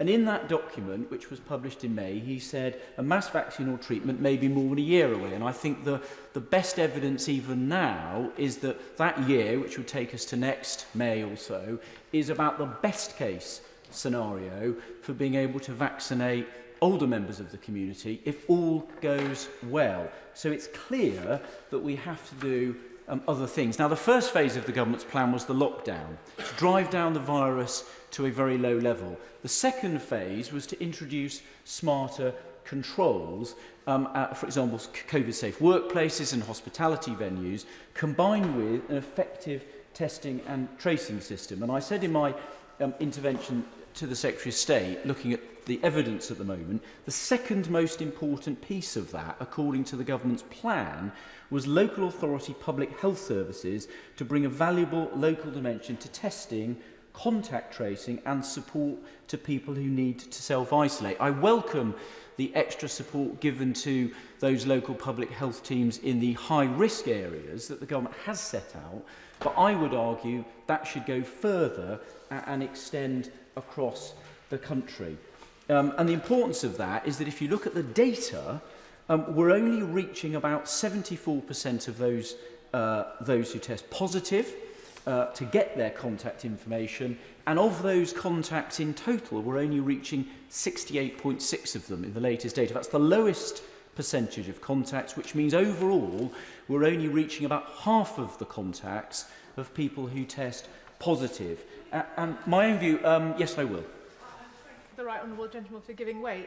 Would he agree with me that the data also shows that those who are traced by local authority or regional public health teams, actually the tracing rates are somewhere between 90 and 100%, and actually the central contact tracing is only somewhere in the 60s. So that's more evidence that we should be running it locally.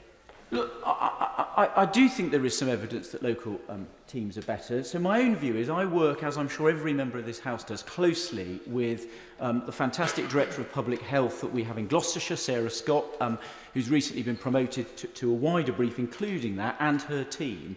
I would have real confidence that if she were given the resources, she and her team would do a fantastic job of tracing contacts quickly and getting to them and working with them to explain why isolating was important, and perhaps being able to work with them to identify some of the barriers that my right honourable friend, the member for Wokingham, mentioned, that might stop them isolating. If we were to do that and be much more effective, that's what will enable us to live with this virus, but live meaningful lives where people can have more social contact and more ability to have those important contacts which the Secretary of State acknowledged were important.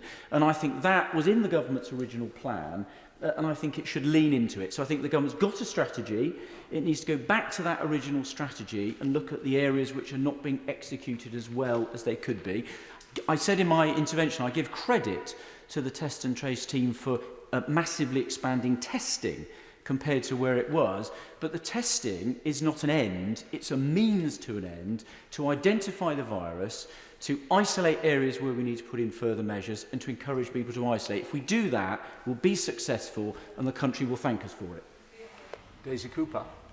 Thank you, Mr. Deputy Speaker. If we are to have any hope of getting a grip on this virus, reopening our economy and restoring our freedoms, it all depends on fixing test, trace and isolate, and getting the control of that system to directors of public health. As I understand it, under these three tiers, local public health directors can only make proposals on how to tackle the virus in their area under tier 3. Can the government confirm today that if local authorities make proposals on how to use extra delegated powers and their local knowledge to keep the virus under control in their areas, will the government work with them to enable this, even when those areas are in tier 1 and 2 and not just in tier 3? We also need to see proper financial support for those businesses being asked to close so they can both survive and recover. This is no small threat. Almost 25% of hospitality businesses think that they will fail in the next 3 months. We understand the need for public health measures, but they must come with a proper package of support. Many in hospitality in particular are worried that the restrictions on households mixing in Tier 2 and Tier 3 and only serving alcohol with a meal might make a business commercially unviable, so they need to close, even if they haven't explicitly been told to. So in those circumstances, will the government make the extended job support scheme available to those companies? If local authorities decide to close all pubs, in addition to Tier 3 measures, do those who are forced to close have access to the government's central extended support scheme? And do suppliers to those businesses who have had to close but are not technically forced to close themselves have recourse to the extended job support scheme as well? And then, Mr Deputy Speaker, there is the curfew. We have seen crowds of people turfed into close contact, into crowds on streets, into public transport, into off-licences and into homes where they cannot be policed. The facts are well rehearsed. SAGE members were not consulted. The government did no assessment of the cost to business. CAMRA and UK Hospitality asked for the evidence and got none. The curfew is now subject to a judicial review because the government has failed to provide any evidence. Yesterday evening, a briefing for MPs by the government's medical advisors, the advisors admitted the curfew was a policy decision, not a scientific one, and overnight, SAGE's minutes observed that the curfew would have a marginal impact. I will. Just on that point, I mean, I used to be a landlord many years ago in the days when actually on a Sunday we kicked out at 10 o'clock and the rest of the week 11 o'clock. But the reality is, isn't it the responsibility of people to take responsibility for their own safety as well? And this isn't just about a policy. I think the idea that a government can change a policy and it doesn't have implications on public behaviour is absurd, and that's why the Behavioural Science Group exists to advise SAGE and to advise the government on this point. But what's worse is we knew the government was advised to close everything down for 2 weeks, and it didn't, suggesting that the curfew was just a feeble attempt to look as though it was trying to do something. So desperate is the government now to not to accept that it got it wrong or to suffer a defeat, that even if this House votes down the curfew in the 7th vote tonight, it has already been incorporated into the package of measures in the first 3 votes that will introduce the 3 tiers from tomorrow. And the government has provided no opportunity for opposition MPs to amend them so that we could improve public health and improve outcomes for businesses. The government had the opportunity to persuade the public and opposition MPs with clear evidence, but they squandered that, instead choosing coercion and control. It is outrageous that local government leaders, business leaders and members of this House have had to fight tooth and nail for weeks to see the evidence behind government measures that are threatening lives and livelihoods in our communities. It is an outrageous abuse of power and it must stop. There is a sickness of secrecy at the heart of this government, and it can only be cured by some radical transparency. Mr Deputy Speaker, and what I will say to start off with is that as a Conservative, imposing state control over people's lives makes me feel incredibly uncomfortable and puts me well outside my own personal comfort zone. Now, back in August, when the whole of Calderdale was put under local restrictions, we did get additional support from government in several forms. One of the forms of support was an additional tier on the national track and trace system. This has been a valuable tool to give local authority real evidence of where the spikes are coming from, and as a result of this, we achieve over 90% or around 90% of contacts. Now, as I said earlier, I have a problem with state control over people's lives, but, and there is a but, we have seen locally during local restrictions is that whilst the majority of people adhere to the law and guidance, and I'll repeat that, the majority of people adhere to the law and guidance, sadly there is still a significant number of people that don't. Unfortunately, these significant fuse actions are putting everybody else at risk, and the current spike occurring is staggering. And Mr Deputy Speaker, it is actually the result of a significant minority taking their own liberty and living their daily lives as they choose to, that is putting everybody else at risk. These are some of the things that are happening locally, some of which is evidence from our track and trace system. People not self-isolating when they're unwell, people not self-isolating when they return from holiday, people not self-isolating when they've been in contact with someone else who's tested positive. It's been guidance that it is not advised to mix households in pubs and restaurants. However, because it's been guidance only, our local pubs and restaurants have been full of mixed households sat together. That, by the way, Mr. Deputy Speaker, isn't evidence from track and trace. That's the local MP in the pub most of the weekend. And finally, what I would say is that households still mixing, despite it being law that you cannot. There are many reasons why people haven't adhered to the law or guidance, but the reality, Mr. Deputy Speaker, is that when a significant few are ignoring government advice and taking decisions about the pandemic into their own hands, they put the majority at huge risk. This is by no means a criticism of our local police and local authority, but they have even taken the decision to have a light touch approach to enforcement of local restrictions. One thing I might add that I've supported. The reality, though, is that in our current situation, we're now again at a cliff edge with the virus locally, and having a light touch approach, and one where you haven't penalised people for taking their own decisions, is being abused by a significant amount of people. I've got lots of stats here about what's happening locally, but basically we've had 800 cases in the last 2 weeks, positive cases. We've now got 43 people in hospital, we've got 6 people in ICU, and we've had 12 deaths in the last, since the 1st of October. It's for this reason, i.e. the evidence, that I 100% back and support the government on implementing the tiered system, because we really do have to get this back under control. Nadia Whittam. Thank you, Mr. Deputy Speaker. Mr. Deputy Speaker, as you know, a week ago, Nottingham, for the first time, showed a dramatic increase in our COVID-19 infection rate. We needed immediate action from the government, but instead, all we got was confusion and delay. We were left in the dark for a week with no action, with no communication from the government. And during this time, the infection rate doubled to be the highest in the country. The saddest thing about this is that it was avoidable. The government has failed us time and time again during this crisis.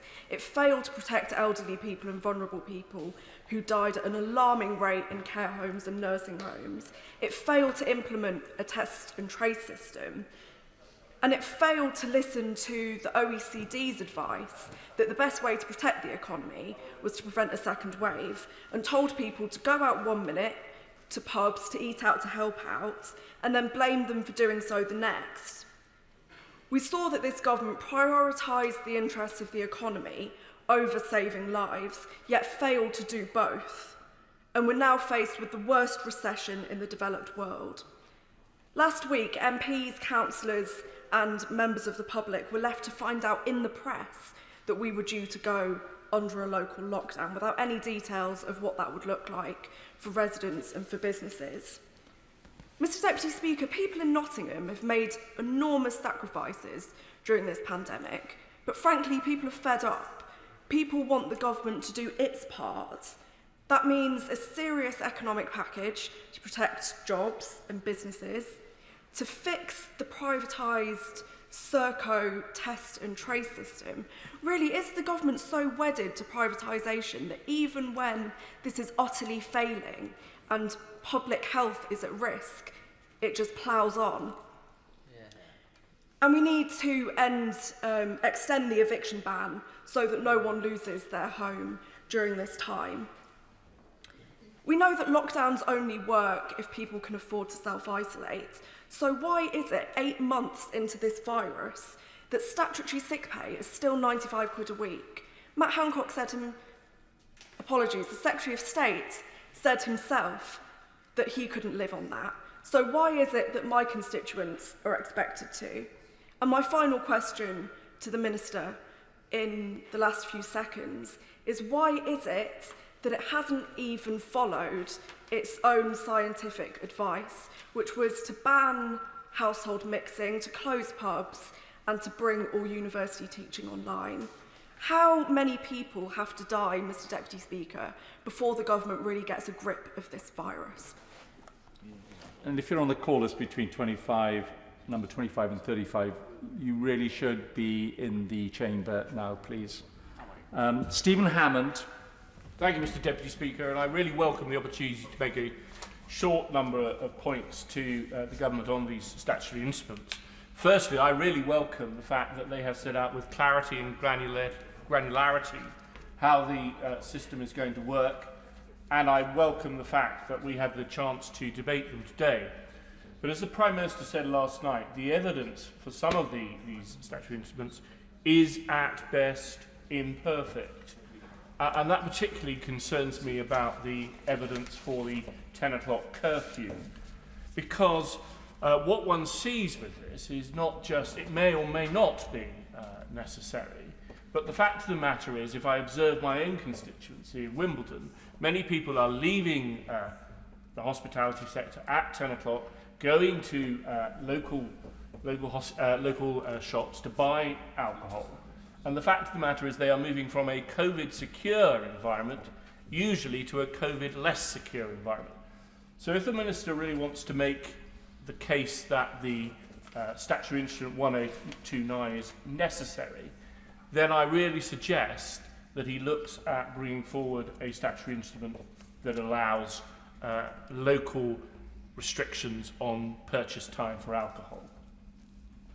I welcome the fact that the restrictions are time limited in a number of cases, and I also accept, of course, that the Joint Committee will need to make short decisions and quick decisions. But could the Minister explain, and could he, why a number of the statutory instruments, the proposed expiry date is not 3 months, it's 6 months? Can he confirm that the House will get a debate on the fact if there is any indication that we need to increase the level, the time period, and can he confirm that there will be a 28-day review in this House of all of these statutory instruments? But as a London MP, you will not be surprised to hear me say, the Prime Minister was absolutely right last night when he said we need to build consensus. So as a South London MP, I'm particularly concerned about a London-wide lockdown, which would impact 9 million people. All of the restrictions must be applied proportionately. Merton has one of the lowest infection rates, and Wimbledon, as part of Merton, has one of the lowest infection rates in London, with many boroughs being affected in different parts of London. Can he confirm at what level a London restriction would be applied? Can he confirm that it would be borough leaders and not just the mayor? And can he confirm for London, like the rest of the country, it would be on a borough by borough and ward by ward basis? Because it's very difficult to see the rationale for a London-wide imposition of new restrictions. I'm afraid not present. Angela Eagle. Thank you, Mr. Deputy Speaker. I believe the government should have brought all of these things to Parliament from the beginning, and it shouldn't have taken a revolt on the Tory backbench for us to be debating these statutory instruments. Why? Because it's through debates in Parliament that we can persuade the public that the government is making the right decisions, that we can challenge the government and make them explain why they are making certain decisions. From the beginning of the pandemic, there was widespread support for what the government was doing, but since Dominic Cummings' trip to Durham, where his rule breaking was met with impunity by the Prime Minister, we've seen an increase in confusion, we've seen the rules get more complex, and we've also seen people's goodwill turn into cynicism. The confusion over summer about being advised to eat out to help out, told to work, go back to work, then told to come back and work from home and not go out or even go to the pub, is causing confusion and ill will, which is making it much harder for people to persuade our constituents that this is what they should be doing and that the government has got a plan. So we need transparency, we need honesty, and we need to trust what the government are doing. Now, yesterday, my own local authority was put into Tier 3, the Tier 3 category. And as we know now, because the government have taken the decision that it's going to keep universities and workplaces open against the advice of SAGE, which leaves them only with socialising to try and press down on the virus. All they can do is restrict socialising in private or public. Now, given that there were 41 deaths in the last week in the Northwest, I understand the need to do it, but we can't just have local lockdowns on the cheap. The current furlough light is just not a good enough system to ensure that hospitality is properly protected, that jobs are properly protected. And 67% of wages is just not enough, and we are abandoning many hundreds of thousands of jobs, many fantastic businesses in hospitality and entertainment to go to the wall without support. Now, I want to support the government, but the government also need to share their thinking and be much more transparent and open about the scientific advice, about what works, and they need to be far more generous, especially in tier 3 areas, with the support that they are willing to put in to keep local economies, local jobs, local businesses alive, so that we can all fight to get this virus down. Shannon. Thank you, Mr Deputy Speaker. I'm very happy to speak in this. The pandemic is devastating to so many. For those who lost loved ones, for those who live in fear of leaving the house, for those serving in the NHS, frontline workers, for those worried that their jobs are to be lost, for those who are worried that they will not get medical treatment quickly enough, or those who don't seek it for fear they may have to go to the hospital, for parents of children who should be doing exams this year and are beyond stressed, for the teachers who know the need to educate children but are concerned for safety. I cannot think of any group in the whole of the United Kingdom of Great Britain and Northern Ireland who aren't affected by this in some way. I think of a lady that I know who attends and looks after children and babies at the Argenum Church in Ards. She has very devastating news, but as we all know, the hospitals and all closed down in Ards when it came to testing, and I think of those with cancer in particular. In the paper today it referred to 3 million people waiting for appointments and assessments. This lady unfortunately has had devastating news of advanced cancer. So I'm very conscious that it's for all that generation of hard-working, straight-talking, Queen and country, loving, God-honouring prayer women. And that's for that reason I support the Prime Minister and the Minister and the Government and what they're trying to do, and the attempts to keep as many things running as is possible. I'm very conscious of those waiting for CAT scans, for MRI scans. I'm conscious of the normal, if it's a normal's the right word, for those in health issues who are waiting for treatment. I'm thinking of those in the Alzheimer's Trust, and they sent me some figures which said that 1 in 4 people of all coronavirus deaths between March and June were people with dementia. They also referred to the 92 million extra hours that had been spent by family and friends. They also referred to the diagnosis rates in August of 2020 that were down to 66.7% of a target. They're nowhere near reached. So again, whenever the Minister's summing up, I hope he can give me some respite, some succour in relation to the cancer rates, to the Alzheimer's and to those. And also Alzheimer's Society said that they would like to see nominated visitors to care homes classified as key workers, so that they could then help when it comes to the PPE and infection control. These may seem like difficult tasks, Mr Deputy Speaker, but the fact is that they're not just enough to keep people alive. It has to be the quality of that life that is essential as well. So in Northern Ireland, very quickly, we have one of the highest rates in Europe in Strabane.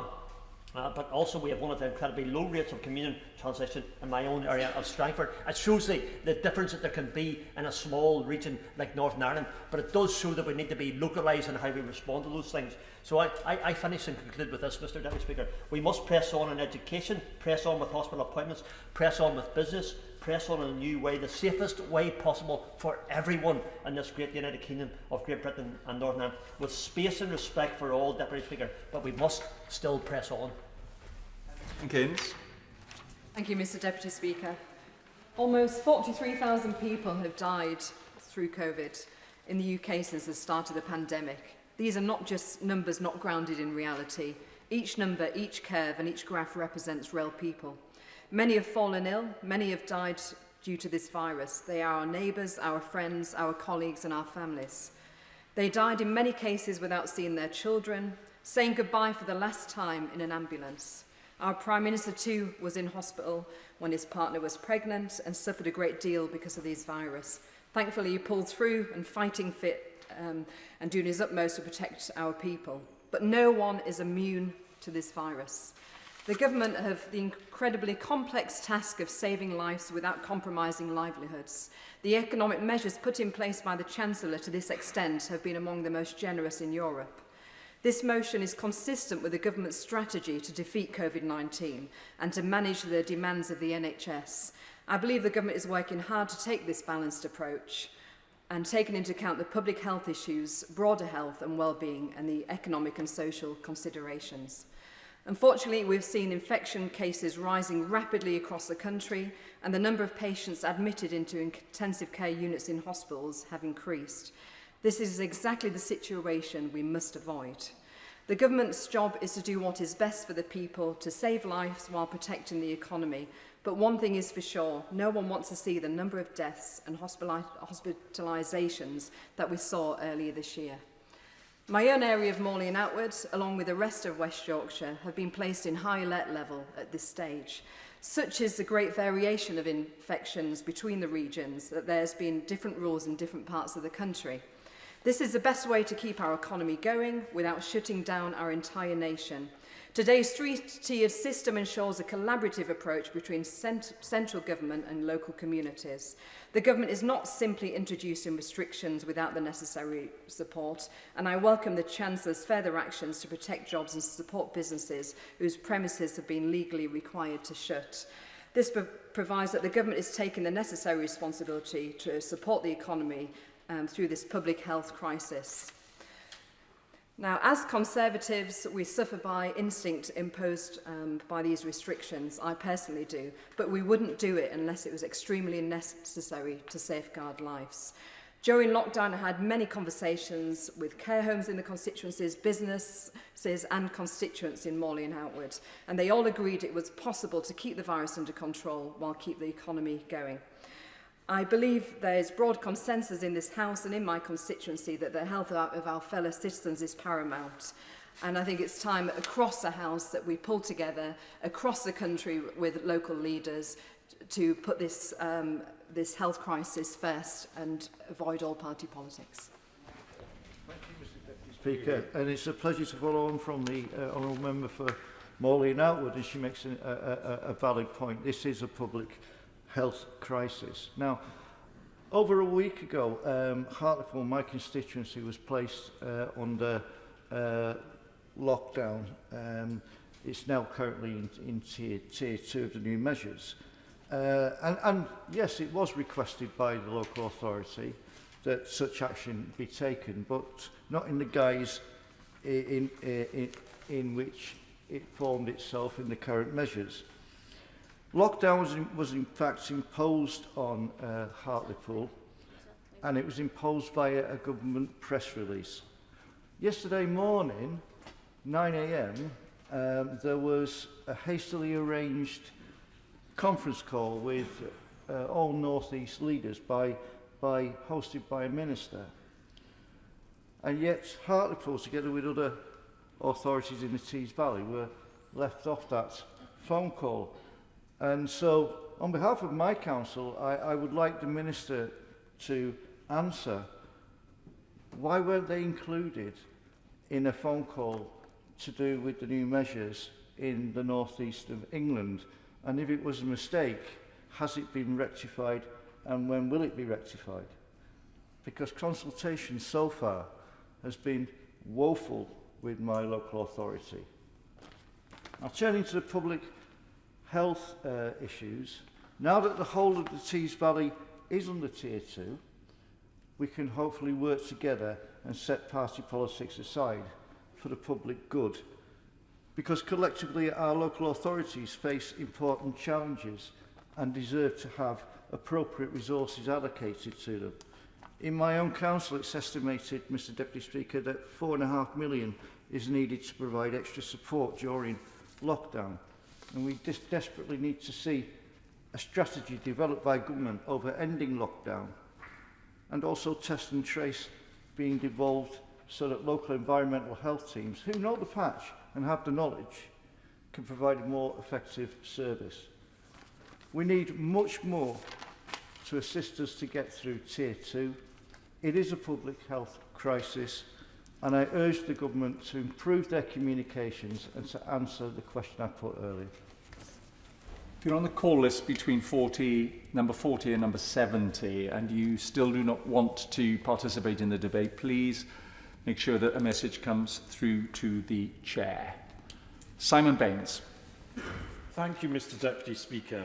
I believe that the measures being proposed by the government are reasonable and proportionate to slow the spread of the virus, while balancing this against civil liberties.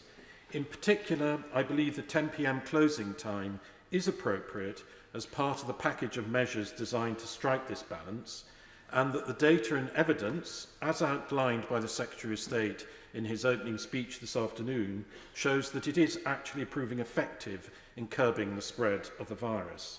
It is, of course, a compromise, but one that allows the hospitality industry to remain open for business while including restrictions to curb the areas of greatest risk.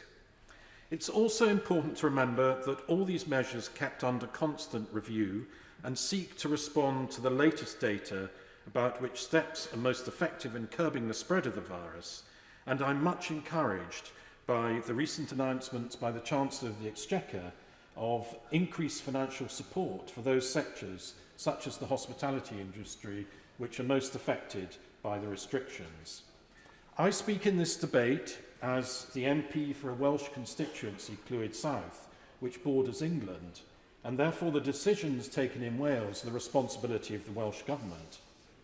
I strongly support the Westminster Government's introduction of a new 3-tier system, which is much more targeted than the Welsh Government's current local lockdown by county. Currently, 80% of Wales is under local lockdown, and I hope very much that the Welsh Government will follow the Secretary of State's more targeted approach, as has been outlined in this debate, in particular with regard to the district-by-district approach in areas like High Peak. That's what we need in Wales. Having witnessed the blanket approach in Wales, which in my constituency of Clwyd South does not distinguish between different areas of infection within counties, nor between different levels of infection, I strongly support the Secretary of State's graduated and sustainable 3-tier approach.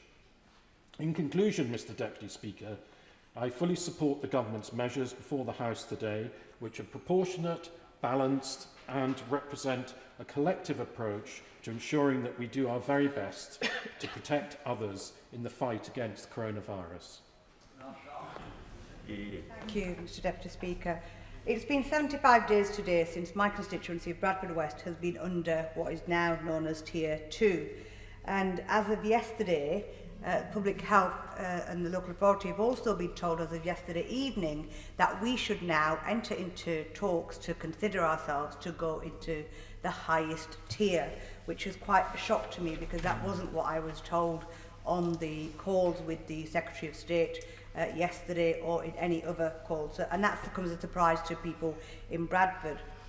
And like other members have made cases for their constituencies, I will be no different in making the case for mine. And Bradford West is a special case in that child poverty for 2017 and 18, child poverty was at 50.9%. When we talk about children deprivation, when we take into account housing costs, we are number 7 of the highest rates of unemployment in the country. And under current support package, minimum wage workers on £8.72 will have to pay rent and now live off £5.84 if the businesses they work for are forced to close. Those excluded from any financial support from the government during the pandemic face another £20 cut on their universal credit claims as the government drives on with their rollback of vital support. I asked the Minister directly today, in a constituency like Bradford West, which has rising rates of child deprivation, is currently under additional restrictions, how does he expect people to survive if their places of work were to close? Rather than preventing a rise in child poverty, does the Minister and this government not see how the lack of adequate support alongside these restrictions will lead to child poverty and an increase in child poverty in constituencies like mine? If these measures are going to be effective, the support needs to be adequate. Therefore, I ask the Minister to speak to the Chancellor and consider additional funding support for constituencies like mine. I know this government may not have the political will to try to reduce child deprivation in constituencies like mine, but I sincerely hope that they have the moral will to do so. Mr Deputy Speaker, when history judges how we responded to this pandemic, social media has plenty of memes which outline and give real good outlines of what the government's U-turns have been, from whack-a-mole to world-beating and all these moonshot theories. But actually the real test will be, how will our next generation make way, whether their education will be right, whether they will be the next generation of poverty even after 10 years of austerity and 10 years of this government. What will life look for my children and the children beyond? That will be the real test. So that is the responsibility that the government needs to step up to today. Thank you, Mr. Speaker. Well, it's obvious that lockdowns do work if the desire is merely to flatten the curve, flatten the sombrero, reduce the R number, and that COVID is the only thing in town. But of course, it's not the only thing in town. It ignores the other corollary effects on other health issues, on well-being, and of course, the economy. But the benefit of what the government is proposing today, the tiers 1, 2 and 3, the medium, high and very high, has the benefit of clarity, which I think has been lacking thus far. But I do have concerns, and I would like clarity from the Minister before the end of today's debate as to how he proposes to move areas in the future as necessary between the different tiers, because my reading of the SIs is that can be done without recourse back to Parliament. Areas can be moved between 2 and 3 or vice versa with no negative or affirmative procedure in this House. So the worry has to be that there is an ability to recreate a national lockdown by piecemeal fashions. I certainly hope the Minister will be able to answer that.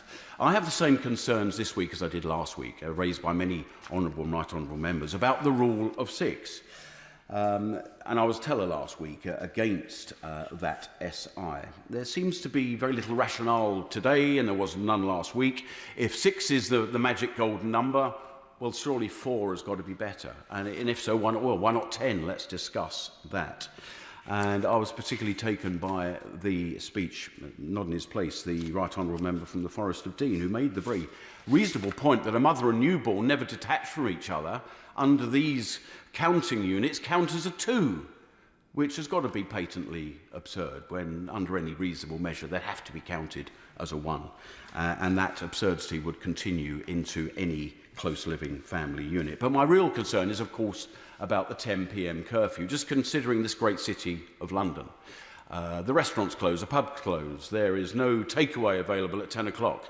And guess what? The first train out of London, or the next tube at 10 past 10, is going to be rocker chocker solid, mixing and mingling with people at close proximity. So for great clarity for any whips listening to this debate, I will be voting against the, albeit superseded, negative procedure SI on the 10 p.m. curfew, that of number 9.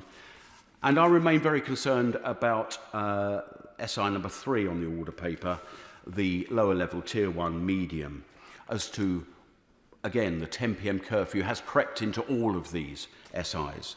And I see no rationale for the lower level, the safer level, for it to be relevant in there. So I remain to be convinced, but I'm currently concerned and may vote against. Charlotte Nichols. Thank you, Mr. Deputy Speaker. Increasingly, it feels like the North is being treated as an afterthought, with decisions taken by people in Whitehall who couldn't even point to Warrington on a map. We had absolutely none of the promised engagement over the weekend with our local authority, and there was a concerted push to make us subject to the Tier 3 restrictions of the Liverpool City region, despite not being a part of those conversations, or indeed the Liverpool City region. It's been insulting to be invited to a meeting for a totally different county by the Department for Health, and to only be told what restrictions we would be subject to minutes before the Prime Minister made his announcement, when the details had all been leaked to the Times days earlier, causing huge anxiety locally. The real irony, however, is that many of our local businesses would be better off if we had gone into Tier 3, as the financial support for Tier 2 is totally inadequate. Between the 10 p.m. curfew and the introduction of the ban on household mixing indoors, hospitality venues in Warrington lost up to 90% of their business in a single week. No business could be expected to survive this indefinitely, and the job support scheme does little to help, pushing families into poverty. Far from the government's stated aspiration of levelling up, in the North West we are being levelled down by coronavirus, and a government that seems to think we should be grateful for the limited support we have had. The worst part, though, is hearing from constituents who have lost hope. The mental health impact of all that they've had to endure will be lasting and significant. And along with getting serious about financial support for our region to deal with the virus, we urgently need to see increased support to deal with the mental health crisis that we're facing. To give people that hope, we need to have it explained what thresholds Warrington needs to meet to be moved out of Tier 2 and into Tier 1 with the rest of the country. With something to work towards, compliance will naturally increase, and it gives us back some of the control that we feel that we have lost. We all want to do our bit, but the government must do theirs. That means greater engagement, transparency, accountability, and not a lockdown for the North on the cheap. Ghani. Mr Deputy Speaker, I am pleased to contribute to this debate. Many of us on the backbenches fought for the opportunity to contribute, although I was hoping it would be longer than 3 minutes. I do not doubt that the ministers on the front bench are grappling with the most difficult trade-offs in managing the spread of the virus. And the minister in particular on the front bench right now, I know bears his responsibility hugely in managing and trying to ensure that we have the least amount of COVID fatalities. And of course, I support the government in trying to manage the virus and its three-tier system. But I do have concerns not dissimilar to my honourable friend, the member for Thanet. So I've got 3 concerns I want to raise. One is that the Prime Minister yesterday was brutally honest when he responded to the member for Wickham when he said that a vaccine may be available or may not be available depending on what science delivers. And if that is the case, then we need a COVID strategy that is long-term, that isn't putting people in and out of restrictive measures for many years to come, which will not only damage local economies, but for my constituents in Wilden, is tragically impacting their diagnosis and treatment of other potentially fatal health conditions. And in particular, cancer comes to mind. The National Health Service is being called the National COVID Service by many of my constituents. And if I just read out an email from a local resident, Mike, who is trying to get a neurosurgery consultation appointment, and he's been told that for his condition, he has to wait 48 weeks, not the 26 weeks, which was the situation in February. And interestingly and amusingly, because my residents in Wilden, even though they're struggling with COVID, still have a sense of humour, he says that patients are asked to use their fastest finger first when trying to phone for a hospital same-day appointment. I quote, "Anyone without a swish redialing telephone and persistence of Miss Marple has little chance of getting an appointment." And this is a problem that we face as we try and protect the NHS and our local constituents from getting COVID. We are unfortunately taking them down another route where they are unable to manage their other health conditions. Very quickly, as I'm running out of time, testing and tracing is becoming and continues to be an issue in my care homes and my schools, and I'll urge the Minister to do what he can to ensure that the turnaround time for testing is much swifter than it is at the moment. And the final point I wish to raise is around hospitality. It has been very clear that there is no scientific base around the 10 p.m. curfew. The science says that curfews are likely to have a marginal impact and low confidence. And repeatedly we are told that this virus spreads indoors. And today, I believe the Telegraph, there is a story that says that spending on alcohol is £261 million more than it was in September. And this, no doubt, is because people are spending money on booze to drink at home where the virus spreads much more. We need to be clear about the unintended consequences about the decisions that we take. Mr Deputy Speaker, in March we adhered to lockdown measures to protect the lives of one another and prevent the NHS from being overwhelmed. Evidence indicates that the virus is on the increase across the nation. The analysis of what this means, however, is contested, and I remain to be convinced that the imposition of further measures in Wakefield at this time is the right thing to do. The measures before the House, which seek to arrest the spread of COVID-19, will cripple Wakefield's economic recovery and for many businesses sound their death knell. There is no silver bullet, and without one, although difficult, we must learn to live with the virus.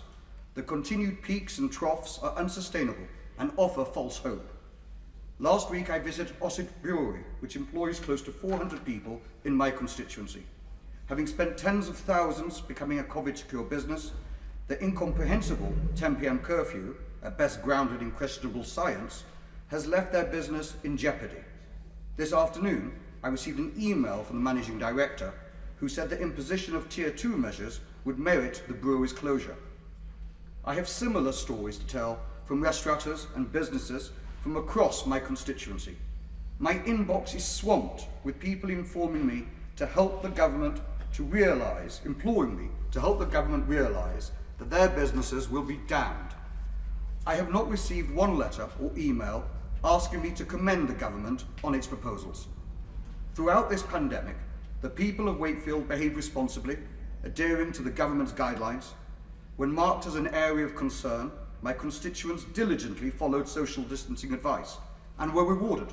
Wakefield now has a lower number of COVID cases than neighbouring Kirklees and Calderdale, indeed lower than the Chancellor's constituency, Richmond, which has been categorised as Tier 1. As a consequence of this new tier system, Wakefield will be unfairly characterised as Tier 2, along with the rest of West Yorkshire. As Wakefield is placed in stricter measures, I'll give way.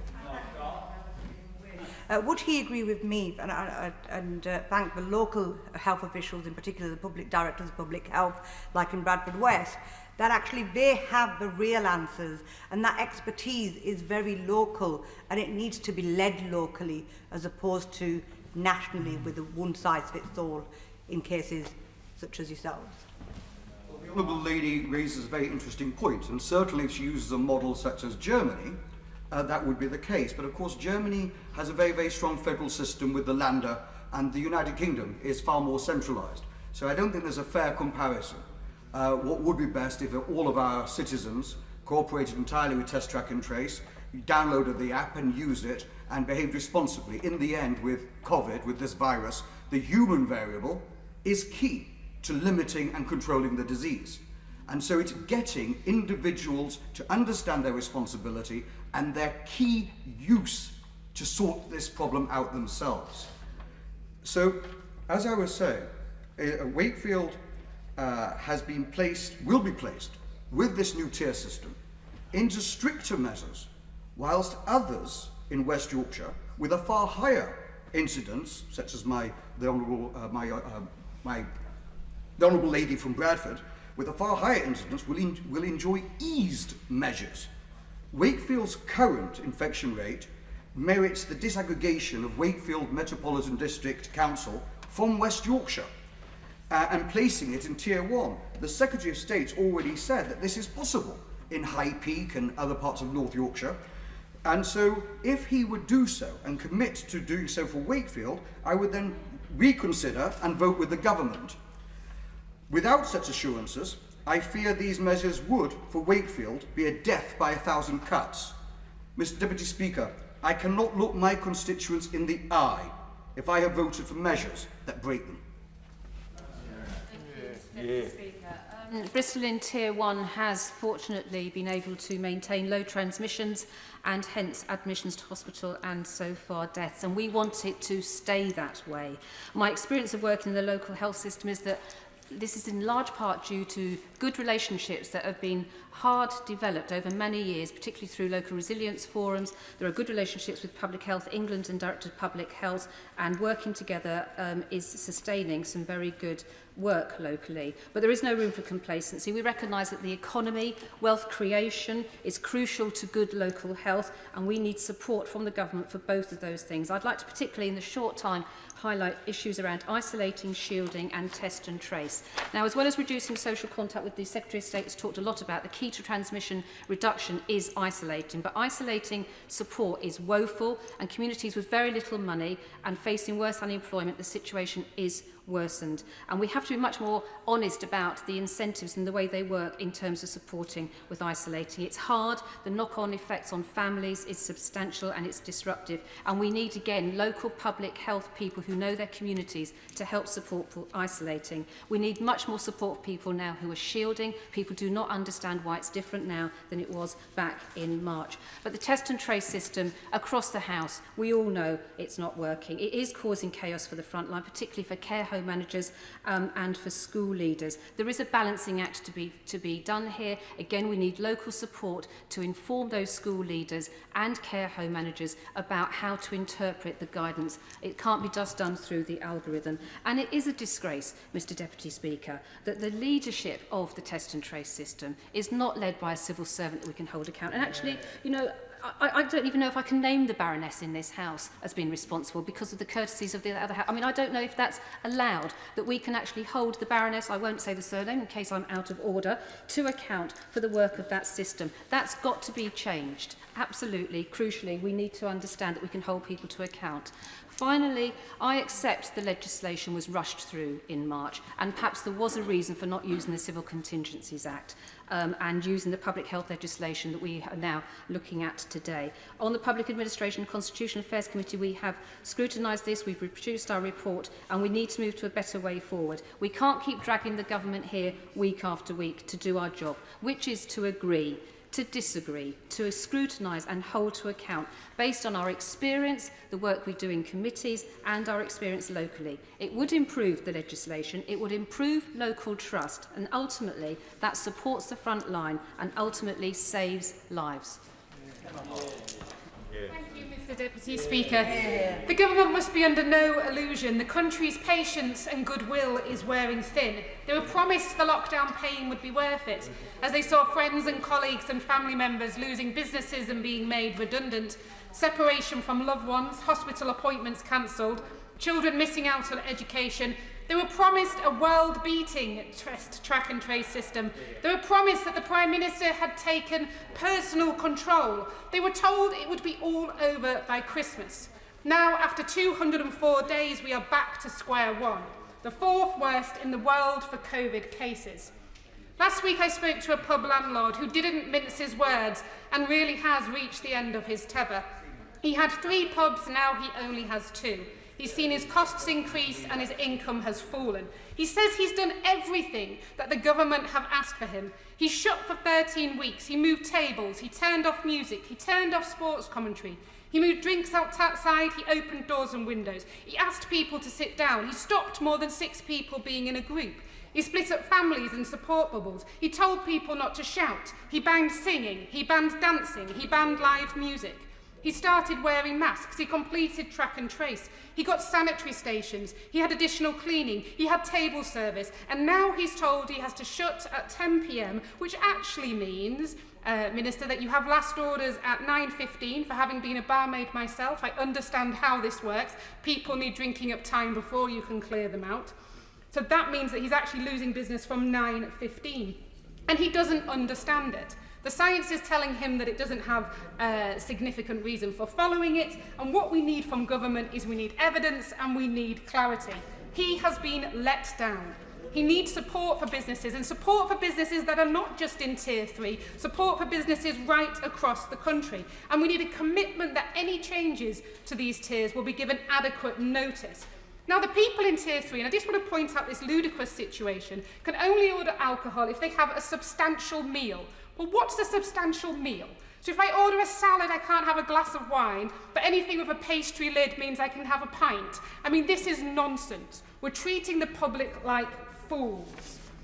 So we need to have improved the communication as well, because the government must not underestimate how angry people are. They are losing faith in the government, and that is dangerous. Hull, West and Hessel was already suffering because of a decade of austerity and a decade of cuts. A decade of cuts that the Prime Minister seems to forget he actually voted for when he stands up and talks about this. Our hospitality trade brings colour to our lives. They are the social moments that we enjoy, the times when we are with friends, when we are family, we celebrate weddings, we celebrate anniversaries, we celebrate birthdays together. Pubs help bring the communities together. This government's incompetence is killing them off, and they will not be forgiven. Sam Tarry. Thank you, Mr Deputy Speaker. Speaker, I'm speaking amidst concerning news from my constituency that our borough of Redbridge has got the highest rate of infection in London. Alongside Richmond upon Thames, the London borough of Redbridge infection rates rise to more than 100 per 100,000. And in fact, in some of my wards in Ilford South, it's significantly higher than that. And so I do welcome the government's latest 3-tier guidelines, but however I feel that we need to go significantly further than these guidelines. Hundreds of my constituents over the past few days have been writing with concern that we have such a high rate. I've been visiting shops and businesses, speaking to people face to face in the appropriate socially distanced way, and they are extremely concerned of the direction of travel. And in fact, the London Director of Public Health for England, Professor Fenton, has warned that coronavirus cases in London are continuing to rise and that we are seeing undeniable evidence of that trend. In fact, infection rates are rising across the country despite the partial lockdown and tight lockdown measures in place in many parts of the country. It's clear to me that the government must now act more decisively than it has so far to stop any further escalation of infection rates in London. We must learn the lessons of other regions across the country who have seen partial lockdowns and are still seeing rising infection rates. Oldham, when I'm speaking to councillors there, has witnessed soaring infection rates above 205 to 327 per 100,000 in the space of just a week, despite being under tight lockdown measures since the end of August.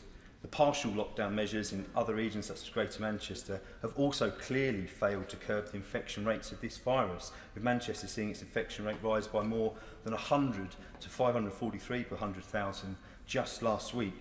The current overall London lockdown infection rate remains 100 per 100,000.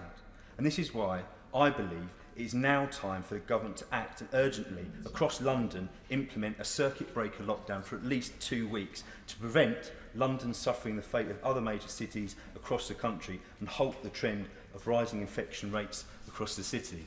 Now, I recognise this needs to be hand in hand with further economic measures, because that is a more radical measure to be taken, but it must be done, because I will not be able to look the constituents in Ilford South in the eye when their friends and family are dying because of the utter chaos and ineptitude of this government.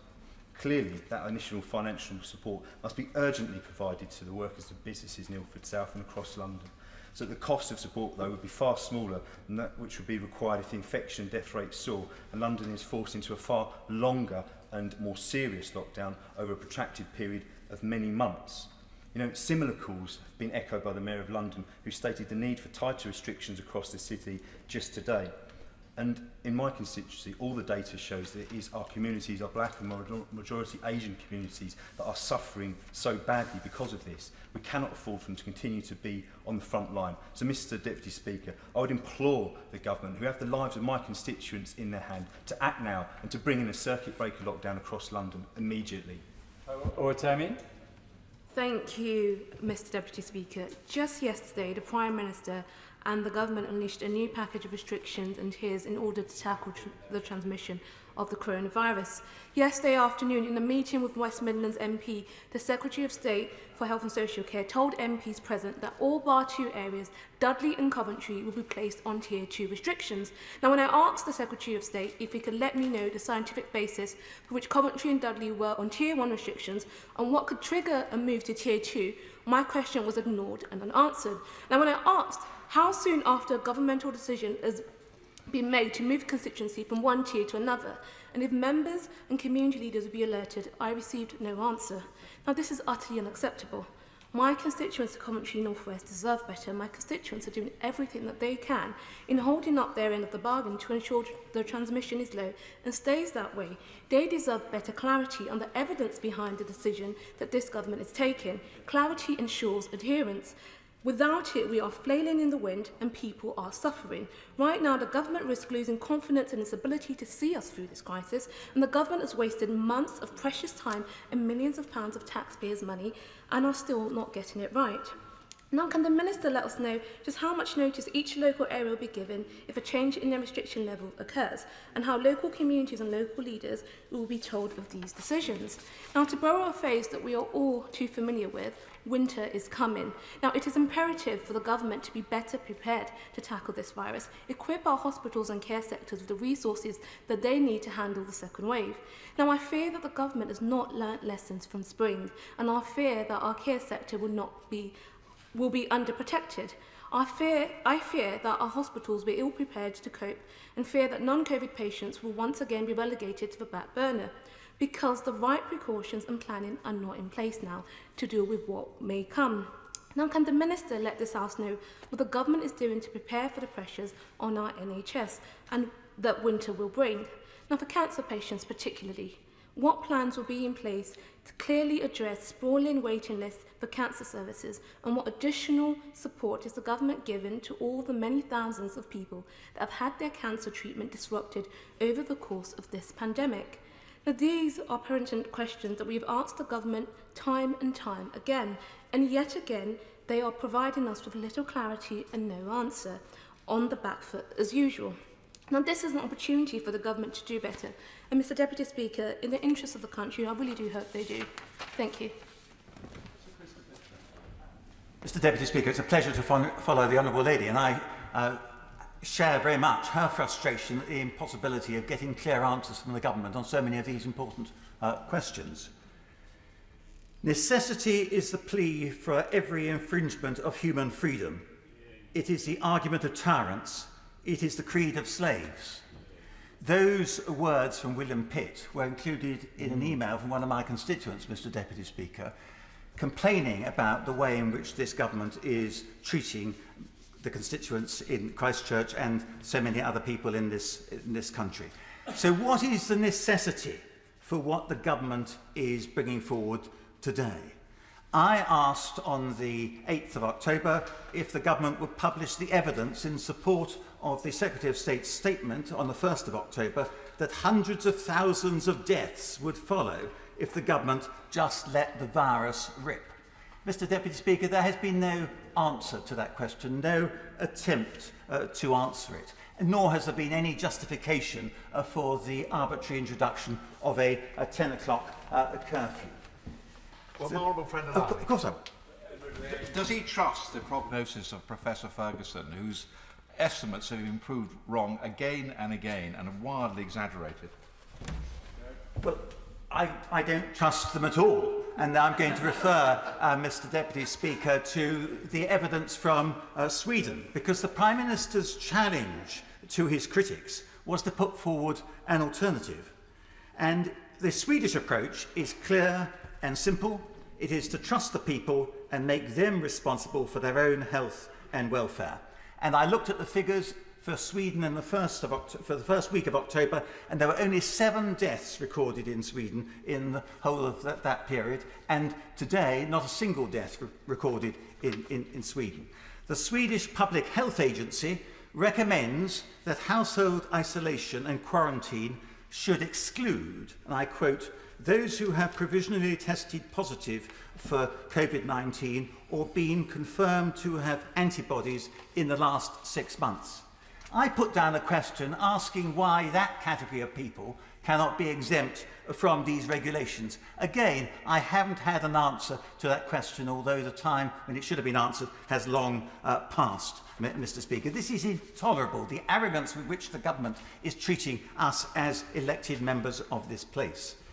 Swedish common sense is to the fore. They have restricted gatherings not to 6, but to 50. They allow nursing homes to decide their own visiting policies. They regard the rules about face coverings as simplistic and irrelevant. Again, on face coverings, I put down a parliamentary question on the 25th of September, asking the Secretary of State whether the introduction of regulations requiring the use of face coverings was linked to an increase in the infection rate of COVID-19, because it won't have escaped your notice, Mr. Deputy Speaker, that since those regulations were brought in, there has been an exponential increase in the infection rate in this country. Have I had an answer to that question? Of course not, which suggests that the government doesn't even want to face up to that evidence, that face coverings are counterproductive and are leading to a false sense of security.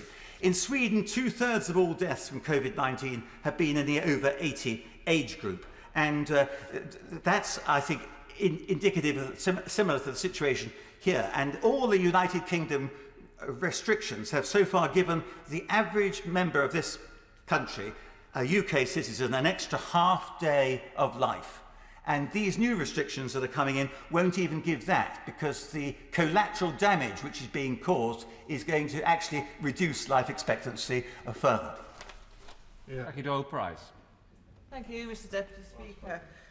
Clearly, if we are going to live with this virus, which very obviously we are going to for at least until, if ever, a vaccine is found, We do need to influence individuals to behave in a way which keeps not only themselves safe, but also makes them discharge their responsibility to keep other people in society and in their families safe too. Now, there are many tools that governments can use to do this. One, of course, is rules and regulations and restricting activity.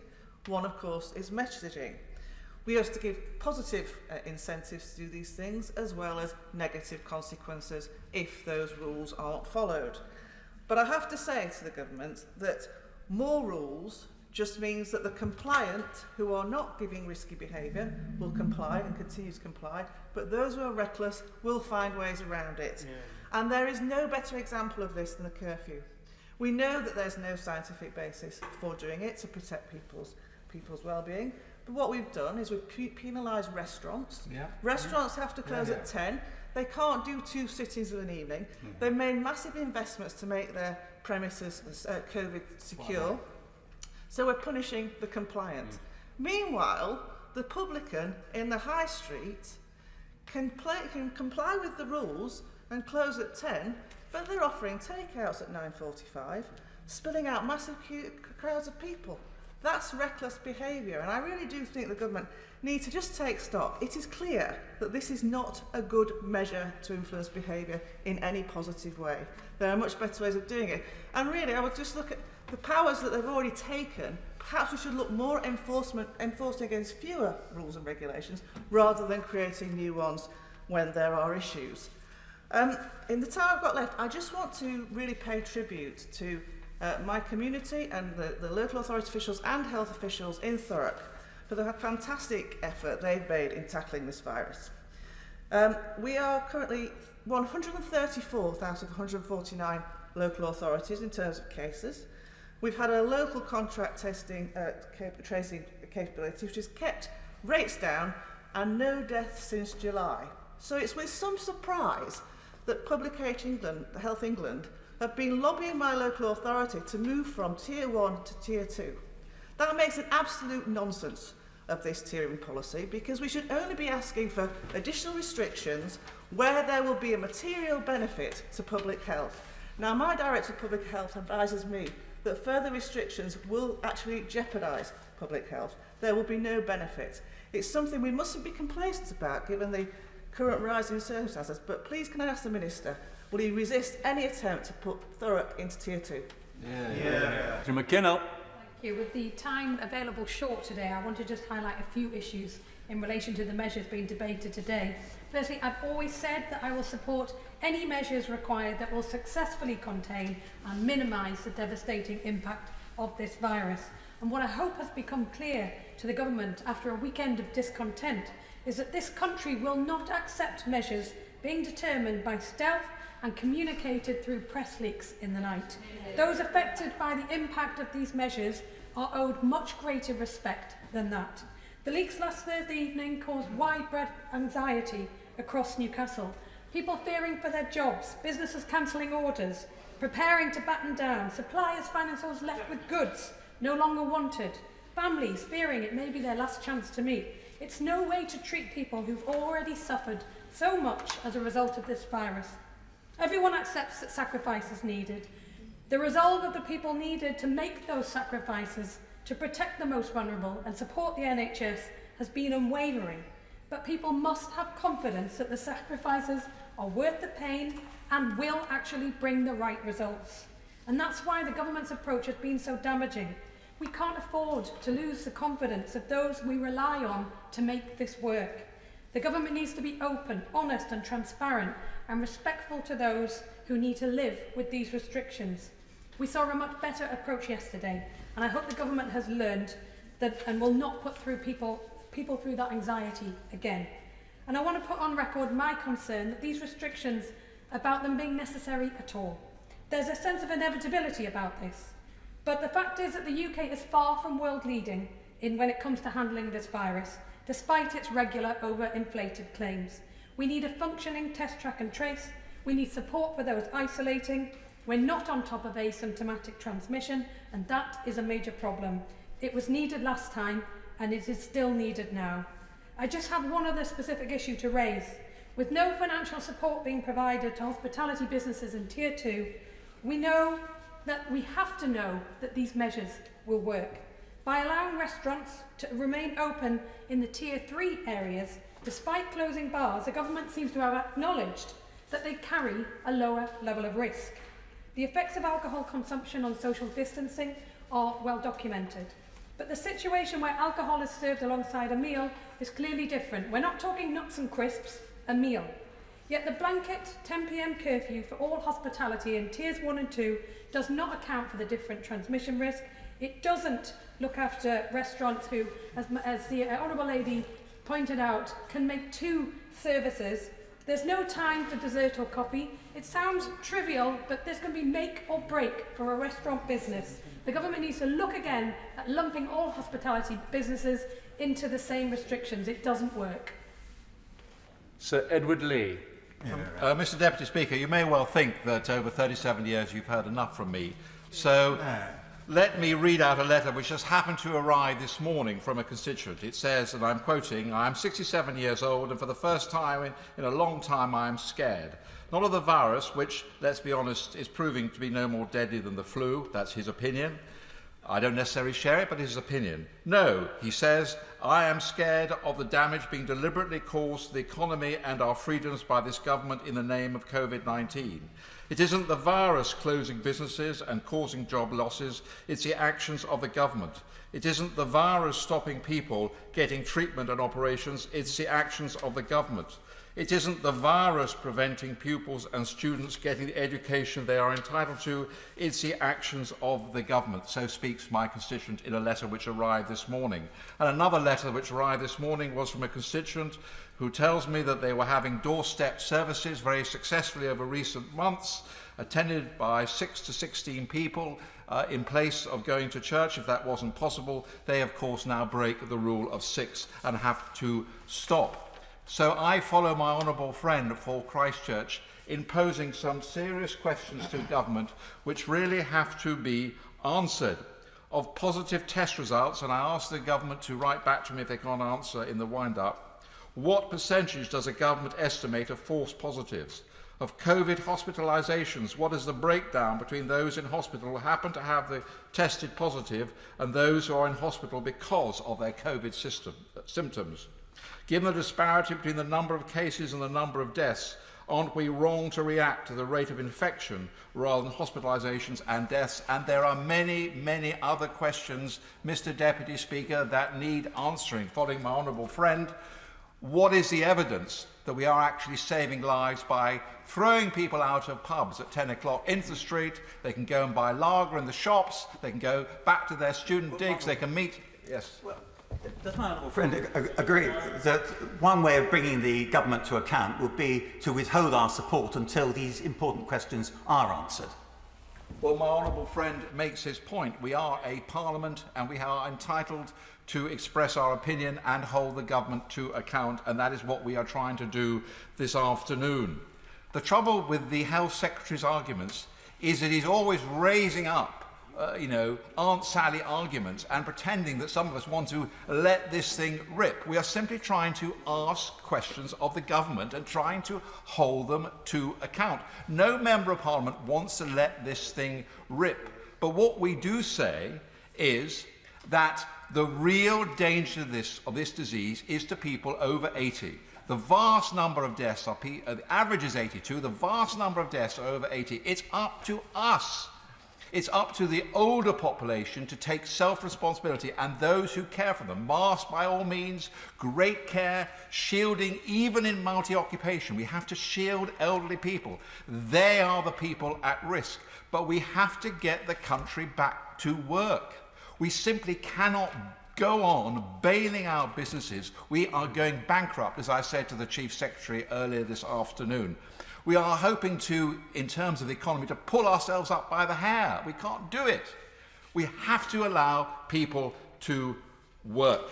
And therefore, I think the whole approach needs to be changed. We need to really emphasise the need to shield the elderly population and the people to take back control of their own lives and those who care for them. But I repeat, and I will say it again and again, that if we go on cancelling cancer operations, if we go on cancelling heart operations, if we drive people into mental health difficulties, if we close down businesses, we are paying a terrible price, and there has to be, Mr. Deputy Speaker, a balance. Mr. Deputy Speaker, it's a pleasure to follow the right honourable gentleman. I don't always agree with him, but he does always make me think. Mr. Deputy Speaker, I hope to be able, on behalf of my constituents, to articulate their anxiety, their confusion and their frustration with today having been placed along with the rest of the Liverpool city region in Tier 3 restrictions. This has come as a surprise to us, the imposition of such stringent measures. I want to make it clear that this decision indeed has been made by government.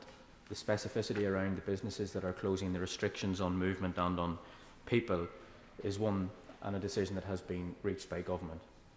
There was an ad hoc process of discussion with local leaders, but there was no proper mechanism for consulting with them about these measures that will have such a huge impact on the 1.6 million people across our city region. So for the government to say that this was agreed is like me saying to you, Mr. Deputy Speaker, that we have agreed that I will only have 3 minutes in this debate. And that's important because it speaks to the heart of the lack of trust and public confidence in the government. And I say that with a heavy heart, Mr. Deputy Speaker. Businesses have played their part in my community.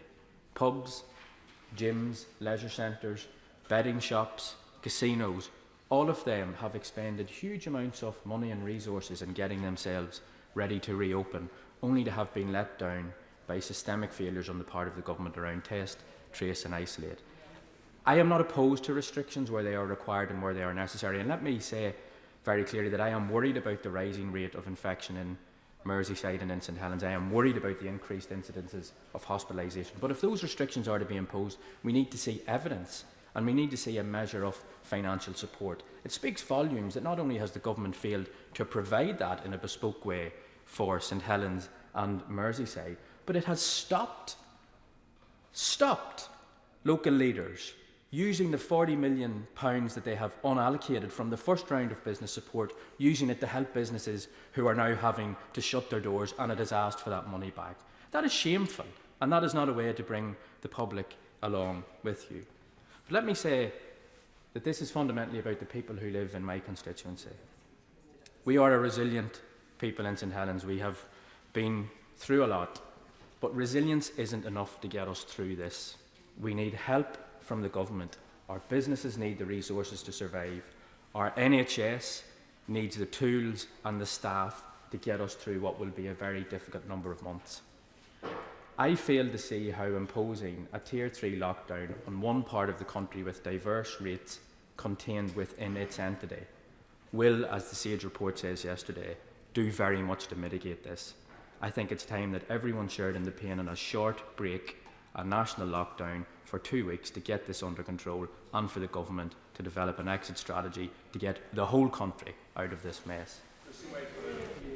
Thank you, Mr. Speaker. I'll start by disagreeing with the honourable gentleman in that I think another lockdown would be the wrong thing. I rise to speak in relation to motions 3, 4 and 5 in relation to the tiered approach, and in relation to Amendment 5, although I believe this is now being superseded by the tiered approach. And whilst I rise to speak on these items, I do not support them, Mr. Mr. Deputy Speaker. As a friend of the government, sometimes the best thing a friend can do is to be a critical friend. And hopefully the government will take my comments as being just that. Whilst critical, I hope we do see them as being constructive. Mr. Deputy Speaker, whilst I welcome the premise of a three-tiered approach in simplifying what was a patchwork of restrictions across the country, unfortunately, I'm unable to support it in its current format. Whilst the 10 p.m. curfew is involved, I see this doing nothing but harm to a sector that has done everything that's been asked of them by the government. Obviously, we've limited the number of clients they can have, and now we've limited the number of hours they can open for. And this is really causing businesses, not only in my constituency, but certainly across the north and the country, real harm. SAGE themselves have said the curfew was only likely to have a marginal impact, and looking at the data, that is evidently the case, with a small percentage of transmission taking place in this environment. As such, I would urge ministers to follow the science in this regard and remove the curfew at its earliest possibility. In relation to the tiered system, whilst I appreciate what the government is trying to achieve, unfortunately, I think this falls far short. We are very much doomed to going down the Hotel California approach, where we are being imposed with restrictions that we may never leave. Thresholds where we can go up or down a tier have not been made clear. As a constituency which is at the peak of tier 2 with risk of being in tier 3 very near, we have no idea what threshold we need to overcome that, and if we do, what threshold we need to kind of meet to actually come back out of it. Further support does need to go to tier 2, not only to businesses who are struggling already, but to actually help prevent the need for going into tier 3. Tier 3 should ultimately be the cause of last resort. So hopefully with more earlier intervention, we can mitigate the need for any further places to go into tier 3. There needs to be far more support for those sectors that, under government edict are being closed, whether that's the events industry or the weddings industry, who are having severely limited numbers imposed upon them. It is the government who is saying they cannot operate, therefore the government should be stepping forward and supporting. So I will end in saying, I think the government is going down the right avenue. I just don't think they got it quite right. So that will be my constructive comment to the government in this regard. So I will give them a C for the marking, but must try harder, Mr. Speaker. Thank you, Mr. Speaker. It's hard to follow such optimism. Thank you. I would want to begin by saying that the government has lost control of the coronavirus, but that would not exactly be entirely accurate, because at every step of this crisis, from a nonsensical herd immunity strategy, the initial lockdown delay, equipment shortages, care home neglect, contradictory messaging, a privatised testing crisis and much more, the government has actually failed to adequately protect our communities. My constituency of Leicester East has been in lockdown or significant restricted measures, whether we call it Tier 3, as it was then, or Tier 2, as it is now, for over 100 days. And to be precise, 106 days. At great cost to livelihoods, our businesses, our collective well-being, and our mental and physical health. On lives and livelihoods, the government is failing on both. Therefore, Mr. Speaker, I do not believe that the government have ever had this virus under control, and I fear the measures introduced this week will not be enough. This catastrophe was not inevitable. Across the world, countries from New Zealand to China are returning to normality. There is no city, and I hope you'll forgive me, Mr. Speaker, for saying there is no city that has borne the brunt of the government's failed approach than Leicester. Sadly, this government has wasted the sacrifices of the British people, as we are now in a similar position to where we were in March. They have spent £12 billion on a failed test and trace programme which prioritises the enrichment of private corporations over the protection of our communities. Rather than trust local health experts and the public sector, the government have outsourced responsibility to corporate giants which have consistently failed with unacceptable contract rates as low as 50% or lower. My home city of Leicester is a prime example of the contrasting success of an underfunded local public health-led trace system, where the success rate for our contact system is over 85%. The wasteful experiment of the private sector in our test and trace system must end. It should be simple. If you get contacted by test and trace, you must be provided with the material means to isolate. It doesn't matter what rules are set. If no one in government is taking these matters seriously and interpreting the rules to suit their own interests, the government is not even following the advice of its own scientists, who make clear what needs to be done to put the health of the nation first and protect lives. Thank you, Mr. Speaker. Thank you, Mr. Deputy Speaker. I'm very pleased to be able to contribute towards this debate. And when I applied to put in to speak at the end of last week, it was on the basis that we would be discussing the nationwide 10 o'clock curfew. But of course, events have superseded, and it means that we now find ourselves in a situation of a tiered approach towards lockdown. And I think many of us on these benches will know what that will mean is that if indeed, as I expect, there won't be any votes that are held on the tiered approach, then by the time one gets to the actual vote on the 10 p.m. Nationwide curfew, it will be somewhat futile, because even if that, to great surprise, passed, in fact, it wouldn't make any effect at all, because those in the medium level would still be in that 10 p.m. Curfew. But nonetheless, I do want to touch on it. But I want to also pick up some of the themes in the round from all of these regulations and the concerns that many on this side of the House have. And sometimes I've heard that members who raise concerns wish to let the virus rip. But on the contrary, Mr. Deputy Speaker, we have great concerns that if we are not careful, then we will rip out the heart of our economy and see jobs lost and livelihoods destroyed, and the impact on health that all that can bring. We may see, and have already seen, hospital treatment times ripped up so that those who could go and get their health treatment, and it may find that there is something seriously wrong with them which could be treated, will now have a terminal illness. And households and friendships have had their social cohesion ripped out by the fact that they are isolated and cannot share their precious time. For some people, at the end of their lives, it will be the only time they have remaining to see their families and loved ones. And Mr. Deputy Speaker, I want the government to consider that those of us that speak on this side of the argument do so because we are concerned that we will lose more than perhaps the COVID protections that I understand the government want to bring through could see us experience. So I do want the government to take this side of the argument with us. I do want to see more evidence that these restrictions will work, that a vaccination is in sight, and the reason why we are having these temporary additional lockdowns is because there is a vaccination in place. If there is not a vaccination in place, Mr. Deputy Speaker, then we must be honest. We cannot shut down this country and all the people within it for years to come, because quite frankly it just will not be sustainable or accepted. So my message to the government is, please take us with you. In the event that there is no long-term solution, we will have to live with this virus as we live with all the other menu of risks that we have to face on a daily basis. And so, Mr. Deputy Speaker, I will leave my remarks there.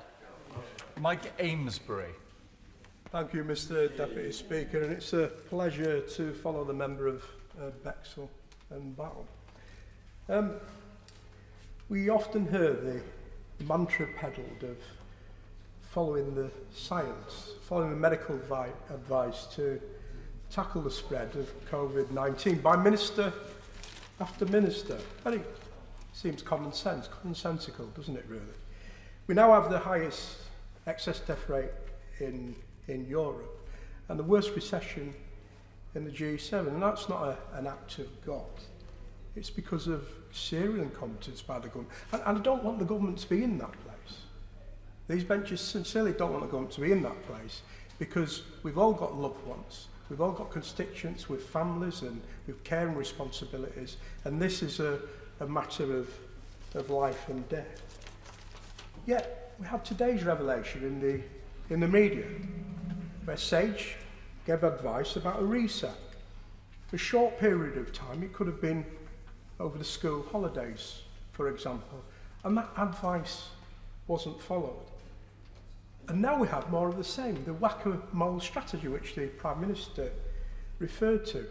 The only problem is, certainly in parts of my constituency, the molehills are appearing rapidly by the day. I've got one part of the constituency, Halton, now in Tier 3, and we can have arguments about that as well. We can compare that with other places across the region. And the other part of my constituency in Tier 2, just to complicate matters slightly when we're communicating messages to residents.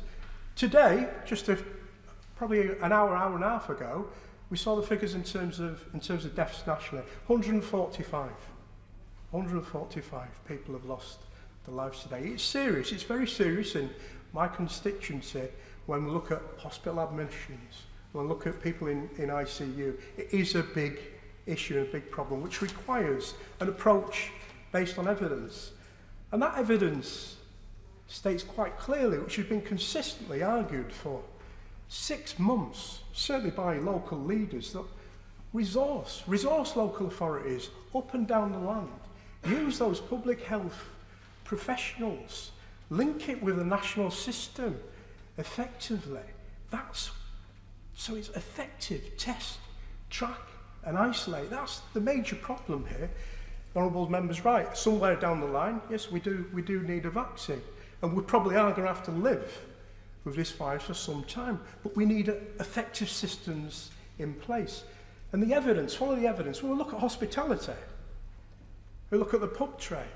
We'll look at restaurants. And actually, we've all seen the evidence presented by the government. We have to move on. Tom Tugendhat. Thank you, Mr. Deputy Speaker. I must start with some moments of sadness, which is that though we've heard much praise of the vaccine system being in development at the moment, the reality is that we don't know whether this vaccine is coming, if it does come, how effective it will be, if it is effective, in which groups, and even if it is ineffective in wide groups, how easily it will be made and distributed. We have so many variables and so many unknowns here. I appreciate enormously the position that the Minister and the Government find themselves in.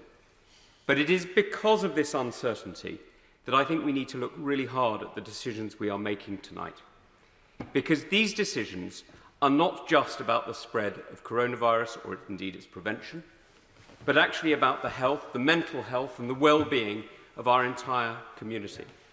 They are fundamentally not just about health today, but health tomorrow.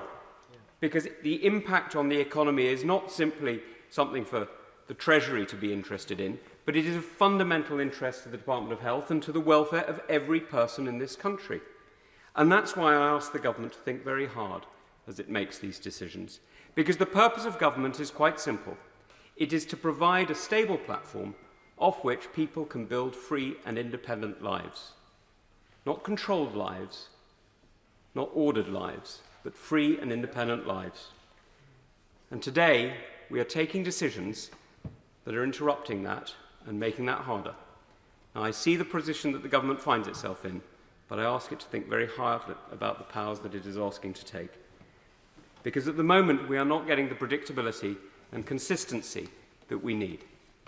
When you talk to ambassadors or high commissioners of the United Kingdom around the world, there are some countries that have easy access to the UK without quarantine and others that do not.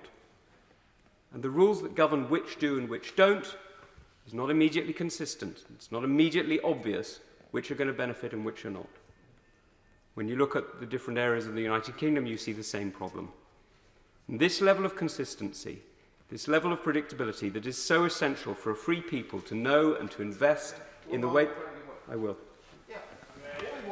This consistency. They spent all summer telling us to go into pubs and restaurants and paying us to do so. They told us all summer to go back to our offices. Now they're telling us the opposite. At least in Sweden, you may not agree with it, but at least it's a consistent message. That's all we're asking of the government. My honourable friend is absolutely right on this. What we're looking for is the consistency to know that over the next 2, maybe 3 years, maybe 5 years, that we're going to have to live with this virus and perhaps without a fully effective vaccine. We have a system that people can rely on, can know that what they're doing, and can be able to plan their lives. Because at the moment, it's off the bus, on the bus, off the bus, on the bus. And for those of us who serve in uniform, you know how much time that wastes. You know how much time that takes. And it makes it so much harder for anybody to plan, not just weddings and, sadly, funerals, but actually even simple investment decisions become difficult. And even those areas of the economy that are not closed down suffer because of the lack of predictability. So I ask the government to think very, very hard about the decisions it's taking, to devolve as much as possible locally so that those who are in closest touch with the populations that they are elected to govern are able to make the decisions to follow the track and trace, to understand the effects of the virus locally, can do so, but on a much wider scale, to come up with rules that can actually be relied upon, not just for a few weeks, not just for a few months, but sadly, possibly, for several years. Thank you, Mr. Deputy Speaker. It's a pleasure to follow the member for Tunbridge and Malling. And as he pointed out, there is some significant uncertainty as to when we might have a vaccine, and therefore there are two critical levers, I would argue, to tackling this virus. One is public trust. and taking people with you for the measures that you seek to implement. And the other one is a functioning, locally led test, trace and isolate system. On the first, in terms of public trust, the government has made much of following the science. Yesterday we found out that there were plenty of recommendations from SAGE that the government has chosen not to follow, and we have the regulations that legislation that we are considering before us today. That may be so. It's up to politicians to make the policy decisions and advisors to advise. But to build public trust, we need to explain, the government needs to explain their thinking. What are your trade-offs? Show you're working. When you've considered these measures, what are the other wider health impacts of not taking these measures? And what are the economic impacts of taking these measures, so that people can see for themselves and that there can be trust from the public in following these new measures. And it's also been said about clarity of message, which I would strongly agree with, which is also important for public trust. And on the following the science, so many members, and my honourable friend, the member for St Albans, made a passionate argument about the curfew. We all know, and we've all seen, that it's just resulting in other behaviours that frankly put public health and those businesses at threat. A publican in my constituency has said we're just going to have to make up for that lost income by encouraging people to drink earlier in the day, bottomless brunches and so on. That binge drinking is just going to happen earlier in the day or in people's homes after pubs have shut. On test, trace and isolate, the Minister was here when I made some interventions earlier. I would say these 90 pages of complex rules and regulations, I believe, would not be necessary if we had had a properly functioning test, trace and isolate system. We got R below 1 in the national lockdown. Everybody, including the Secretary of State himself, on the 23rd of April said test, track and trace will be vital to stop a second peak of the virus. I know the Secretary of State likes to talk about his very large testing system. Yes, but we've had all sorts of issues with data, and sadly he was making jokes about that in the smoking room last week, apparently. But also, well, okay, he hasn't denied it, but okay, fair enough, I withdraw that remark. I would just ask, this is not a party political point, because I care for my country. Lives and jobs are at risk. Please sort out test, trace and isolate, because none of these measures will work if it's not operating properly. It's a very decent thing to do to withdraw that remark. Richard Graham. Deputy Speaker, the government's responsibilities for both lives and livelihoods requires an almost impossible balancing act, unlikely to satisfy anyone, least of all natural conservative job creators, who ask only to be allowed to get on with their business with as little interference as possible. But however, the uncomfortable reality is that our country would not accept those struck by the pandemic dying without dignity if hospitals and mortuaries are full. So that does mean doing things that none of us imagined in our wildest nightmares. And in constituencies like mine of Gloucester, a Tier 1 constituency, the message has to be for all to take the restrictions seriously, to avoid becoming a higher risk area with yet more severe restrictions, and enable our Gloucestershire Royal Hospital still to have capacity to help those with COVID and treat cancer and other patients. But let me also urge the government to promise less and deliver more, to provide a faster testing service for those at our universities, colleges and schools to function well, to expedite the go-ahead for Heathrow's 20-minute test for travellers, to reconsider the details of the 10 p.m. closures when supermarkets are still selling booze later, to increase the delegation to local authorities like the very responsible public health team in Gloucestershire County Council, to let us all share as much information as possible and to consider carefully, as these restrictions continue, ways of allowing, for example, young mothers and babies groups to meet, to allow some fans at outdoor sport, for we will need these small moments of joy to help us through an otherwise difficult winter. Mr. Deputy Speaker, I will support the government tonight, but these questions need answering, because the cost of lost livelihoods will only grow while we wait to see if these restrictions work and science provides the longer-term solutions. Steve McCabe. Thank you, Mr Deputy Speaker. I'd love to have been a fly in the wall during those discussions that have just taken place, because I've yet to hear from a West Midlands Council leader or a mayor who supports the decisions that were arrived at, Mr Deputy Speaker. There seems little evidence to support the Tier 2 decision. I'm told that contact tracing shows that hospitality is probably responsible for about 2% of contacts in Birmingham, so I just don't quite get it. Giving pubs 48 hours notice of the plan shows indifference to the pressure these people are under, or the jobs that are at risk. And I just want to mention 2 testing things. One of my constituents told me she developed symptoms and got a test at the local walk-in centre on the 1st of October. 7 days later, no results, so she ordered a home test, sent it off. Then 119 advised that because she was tested more than 7 days ago, they couldn't give her the results. 12 days later, no test results at all. Her husband is ill in hospital. She can't visit until she has a negative test. Why are we doing this to her? Another constituent received a text at 6 a.m. on Sunday morning with the name, date of birth and COVID test results for someone they've never met or heard of. The test results were negative, but I've no idea if the person who actually took the test knows this. I've raised this urgently with NHS Track and Trace, but frankly, I'm sceptical about getting any kind of suitable reply. My constituent has never had a COVID test. How on earth has this happened, and how many other people's results have been sent to the wrong person? World beaten. We settled for something that just simply worked, Mr Deputy Speaker.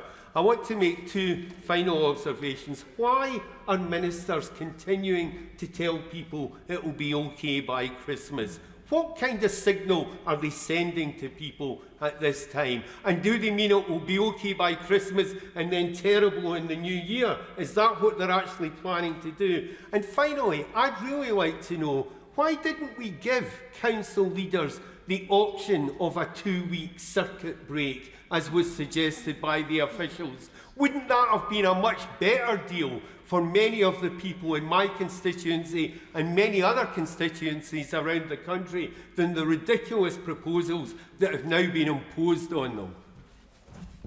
Not present. Danny Cougar. Thank you, Mr Deputy Speaker. I want to start by paying tribute to the work the ministers have been doing, and I recognise they are in an incredibly difficult time and doing their best, and I pay tribute to them personally. They're trying to strike a balance between, on the one hand, clarity and giving, as my honourable friends here have been saying, a consistent message to the public, but also trying to achieve flexibility and recognising that the infection works in different ways in different places, and that they need to strike a balance between the national and the local. And this is not easy, and I recognise the challenge in striking that balance. I don't want to talk about the risk to the economy that we are facing, because honourable members have made that point very powerfully. I simply want to raise the tragedy that this pandemic represents to our communities. The tragedy is that as a virus, it works through human relationships, through families and households, through communities and through the gathering places of our neighbourhoods, the pubs and churches and sports fields, the institutions that give people not only pleasure in their lives, but actually give identity and meaning to our lives. And I know that government shares the sense of tragedy and wants us out of this situation as soon as possible.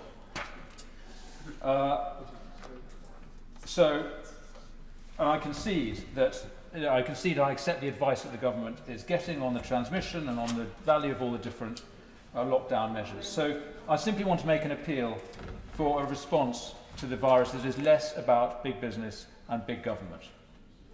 I accept that why big business and big government, why Deloitte and Public Health England were called in at the outset, but surely we can say that we have tested that approach sufficiently to suggest there might be a better way of dealing with this. A response that's less about big government and big business that is more about local communities and trusting the people and the places and the professionals in our local places. So I hope that as we move through this terrible winter, and I know that government shares a belief in the importance of civil society and of local government, of trusting public health professionals locally, we can adopt a different model and rely less on the undoubted intelligence and goodwill and good intentions of people in this postcode and more on the people in the places that we represent. 62 withdrawn, so Mike Wood. Thank you, Madam Deputy Speaker. And facing the horrific impact of this global pandemic, the huge human cost, but also the tremendous economic and social cost being caused by many of the measures that have had to be taken to contain the spread of the virus, I think is a task that none of us could have envisaged, and certainly none of us would have wanted to be in a position where we have to take those decisions. I certainly don't envy the Minister and other members of the government who have to balance those demands for both safeguarding lives and livelihoods. It demands a combination of the judgment of Solomon and the navigational skills of Thetis in order to try to reach what is often the least bad outcome, where there are no right decisions, there are no good outcomes. But if we are to persuade our constituents, to reassure both residents within our constituencies, but also, of course, many of the businesses that provide the jobs, the livelihoods, the prosperity on which they rely, then we do need to be clear about the basis on which decisions are being taken. And I thank my honourable friend, the Minister, for the openness with which he has approached this role, making both himself and ministerial colleagues, but also scientific and medical advisors and officials available for a wide range of briefings on that evidence. I'll speak briefly in the minute I have available about the obligations on hospitality undertakings, because clearly these measures have a huge detrimental impact on pubs, on bars, on restaurants, on other businesses, and the many small businesses that rely on them, whether that's in brewing, whether it's in the events and wedding industries. We need to be clear, firstly, as to what the evidence is as to the extent of transmission within hospitality and similar activities, but also what it is that has led the confidence that officials and advisors clearly have that the measures that are being taken will make a meaningful difference. Speaking with the Chief Medical Officer last Friday at the briefing, he said it was too early to be sure that the restricted opening times in the last 3 weeks, as to the extent it's made a difference, but he was sure that it had made a difference. As that data becomes available, it needs to be shared with members of Parliament. It also needs to be shared with our constituents.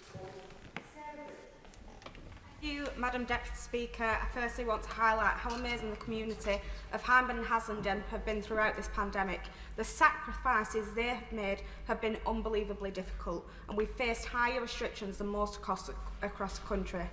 All through this, I've tried my best, as have local leaders in our community, to bring people with us, and one of the difficulties that we've faced is the varying restrictions.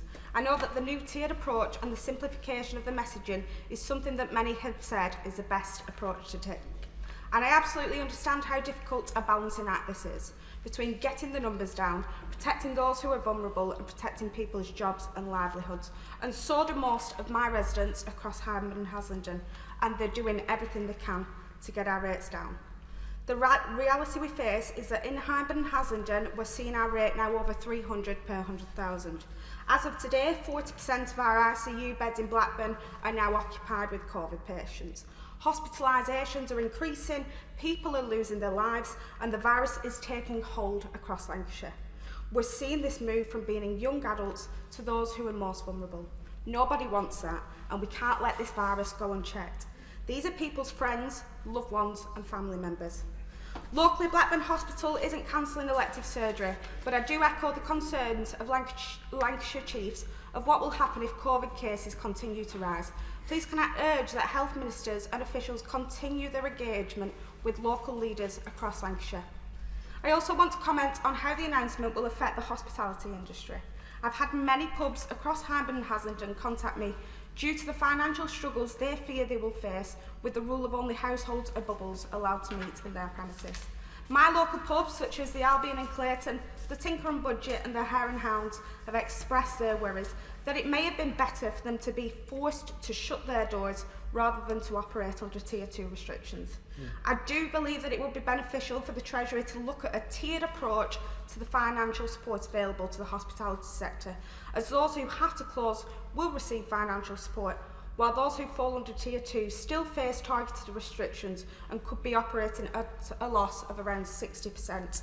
So I would ask ministers that they work across departments to find a financial strategy that matches the tiered approach, as we urgently need to support the beating hearts of our communities. Nobody wants to shut the doors, and most are doing all that they can to keep people safe in their establishments. Finally, I just want to quickly highlight how critical roadmaps are. If we need to move between tiers, then we need to do so with clear messaging and to bring our community with us. We need to explain why certain measures are being brought in, backed up by the data. Let's do what's necessary now to protect the vulnerable, save lives, while supporting jobs and livelihoods. Bottom. Mr. Speaker, and it's always a pleasure to follow my honourable neighbour and colleague, the member for Hyndburn. Can I start by welcoming the tiered system, because what it does do is increase the simplicity of messaging, and that is very welcome. That is something that our constituents need more than anything else at the minute, because the vast majority want to comply. They want to do the right thing, but for the last couple of weeks, and I speak as the member for Burnley, where we've had a higher case rate than most places in the country, the complexity of messaging has been difficult. But the next thing that they want is light at the end of the tunnel. They want to know that there is something to look forward to. And so could I ask that ministers really do look at that 4-week review period and see if there's a way to bring that down? Because the worry is that at 4 weeks, you know, if a place went into extra restrictions, into Tier 3 at some point next month, we're looking at Christmas before there's even a review of when those measures could be. And I also want to highlight, which many members have done, where this virus spreads, and it spreads in the one thing we hold very close to each other, our relationships. We live together, we grieve together, we celebrate together, and we compete together. Now, I get the sense from some that they think the only option is to lock down completely. And I don't think that's the right thing to do. We absolutely need to limit interactions, but it needs to be targeted in the right place at the right time for the right length of time. Because sacrifice is important, and it is sacrifice that will get us through this, but it can't be without that hope. And so that brings me to test and trace, because I think that is the best tool we've got to make sure that our sacrifices are time limited. Now, we've got an enormous testing capacity. It's something that I think ministers should be congratulated on in this House. We've done more than many other countries. But the capacity in itself doesn't protect us. What protects us is how we use that capacity. So could I ask that ministers, either today or in the future, update us on the rapid testing, the testing that will be delivered in 5 minutes or 20 minutes, because that's how we will get those human relationships back. That's how we'll get football fans back into stadium, children in schools when there's an outbreak, and all of the other things we want to do. So if ministers could do that, then I think that hope that I spoke about at the start, that hope that gives people a light at the end of the tunnel, will come back. Loader. Thank you, Madam Deputy Speaker, and I'd like to pay tribute to the Minister and his colleagues for all the hard work they're doing at this time. I fully understand, as the member for West Dorset, a very rural seat, that there are many colleagues in this House that represent constituencies that have far more difficult situations than I and my neighbours in Dorset with coronavirus. And I know full well that ministers and the Cabinet will be treading that difficult line of public health and safety with the economy. But in my constituency, Madam Deputy Speaker, I have 100,000 residents, 400 geographical square miles, 132 parishes, 117 pubs, and 2 people who are poorly in hospital with coronavirus symptoms. We are faced with this evening a motion that will in effect close our village pubs at 10 o'clock. It is deeply, deeply damaging to our community. It is putting hundreds and hundreds of jobs at risk. And I have to ask the Minister and his colleagues to really consider going forward that this one-size-fits-all approach to this 10 p.m. curfew really is not right for rural parts of Britain such as mine, where it will be deeply, deeply damaging to the economy. So can I just briefly ask the Minister and his colleagues to take this away, because I shall have real difficulty supporting the government with this evening, real difficulty. And I ask him very much indeed to see what can be done. Thank you. Bob Seeley. Thank you, Madam Deputy Speaker. I'd like to talk briefly about the need for a plan, the use of language and the use of science. But I'm delighted the Minister's here because he's a very diligent Minister and I know he listens closely to his colleagues. Firstly, we need a longer term plan than I think is on offer. We need a sense of strategy and a sense of clarity. We may be living with this virus for months, in worst case scenario, years. Waiting for the cavalry in the shape of a vaccine is taking longer than we hoped. And there's a chance, a small chance that it may never happen. But even if we get that vaccine in the weeks and indeed months ahead, it may only be a mitigation. It may not be a cure-all. And the promised return to normality by December clearly has not happened. So we need to articulate what a plan is to protect people as much as possible, whilst ensuring that the cure is not worse than the disease, Madam Deputy Speaker. And I think at times our posture has been reactive. That does not mitigate the fact that lots of good stuff has been done. Our economic response has been powerful. The trace and test, even imperfect, is an extraordinary achievement. Likewise with the Nightingale hospitals. We're getting there, but I don't think we're there yet. And I think the answer needs to be more of a plan and more perhaps of a decentralised approach. And many of us have had concerns about this. We've said these things to the whips, and I've been very careful about saying so publicly. But I think we're at a slight juncture now where it is beneficial, myself and other colleagues are saying this. I think, moving on to language, I don't think the language of battle helps here. Does the Minister agree with Professor Sikora, saying if you try to scare people with worst-case scenarios, it doesn't work? Talk of battle should be replaced by talk of keep calm and carry on, because that is the language here that I think, Madam Deputy Speaker, that we need. And thirdly, and maybe most critically, government talks about following the science, but actually it depends what question you ask the science. If you say defeat the virus, suppress it at in any way you can, you get one course of action, and a potentially very destructive one. Accepting the virus can't be defeated, but being determined to mitigate it, to protect as much as possible the elderly and the vulnerable, whilst trying to limit the damage to other people's lives in terms of cancer deaths increased, heart disease increased, strokes increased.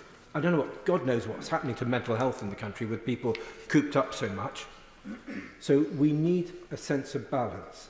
And for me, on the pubs issue, on the gyms, on swimming pools, there is absolutely no evidence that shutting a pub at 10 o'clock or the restaurant in Yarmouth that I was in on Saturday, or shutting a swimming pool, or shutting a gym actually helps prevent the transmission of this virus. Thank you.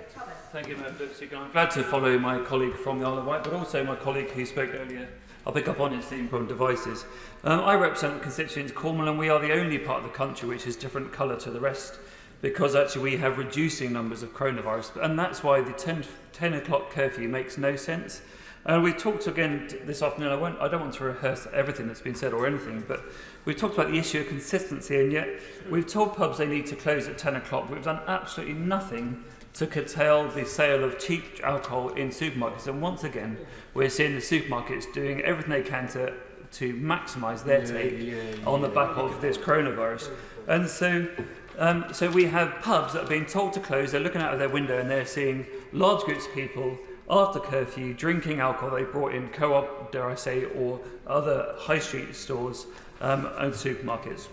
And we know that poor health leads to greater at risk of severe COVID outcomes. We're concerned with the risk of health because of coronavirus. And the government is not known to dither or delay. But on one area which is completely relevant, but on one area where the government has dithered and delayed is the introduction of the minimum unit price on alcohol. And so what the government could really do right now to reassure pubs who are not affected by that piece of legislation or that tax is to actually curtail the use of cheap alcohol sales in supermarkets, improve people's health, but also give the pubs a chance to recover from this. If they're not prepared to change the curfew, they must be prepared to give them a fair chance. The government are already considering it. They could bring this forward. And what it would do is reduce the drinking culture, which is not helping with the spread of curfew, improve health outcomes, which improves the people's chances of surviving the coronavirus, and increase the Treasury income, which has got to be something they're very concerned about at the moment. The government has no restraint in imposing the 10 p.m. curfew. They've shown they can move quickly and aggressively when needed in order to protect people's health. Why don't they do exactly the same and introduce the minimum unit price on alcohol? Marco Longhi. Thank you, Madam Deputy Speaker. So I want to start by saying that I completely support the government's efforts to help bring coronavirus under control, to keep us safe and to protect the NHS and our economy. The easy clinical solution, Madam Deputy Speaker, would have been a total lockdown. So the new tiered system is a mark of the effort going into providing responses that are tailored to localities. Everyone understands that social contact poses a risk of contagion, so managing those contacts in pubs and cafes and such like is absolutely key. We want to keep those pubs open where we can, not just because of the jobs they provide directly and those through the supply chain, but because pubs are often the only place of contact for many isolated people. I think of the Chapel House wet-only community pub in Gornal in my constituency, and James, the landlord, who is still making things work with about half the normal clientele. However, James has told me that if his pub is to retain a table-only service, he will have double the staff as well, and this is an equation he can only balance for the next month or so by dipping into reserves. My appeal, Madam Deputy Speaker, is for us to revisit the risk profile of table-only services in wet-only pubs, and to consider perhaps more creative suggestions that may be even better.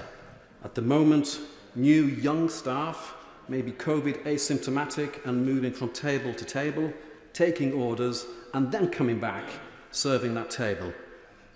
Can we not look perhaps at more creative ideas, perhaps a table calling system on rotation, so that an individual with a mask is called to come to the bar from each table systematically?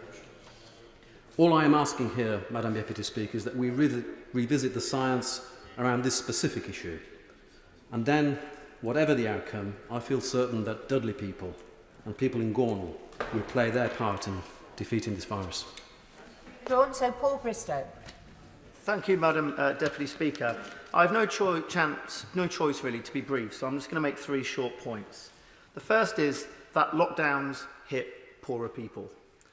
Those on shifts, those in insecure work, those who work in retail, and those who work in hospitality. Those who work alone, or those who live in flats or in smaller houses. And it's poorer people who suffer when the economy suffers. So to see members opposite call for a second full national lockdown is deeply regrettable, and again reaffirms their position as the party for economic destruction. So, Madam Deputy Speaker, I urge the government to resist calls for a full second national lockdown.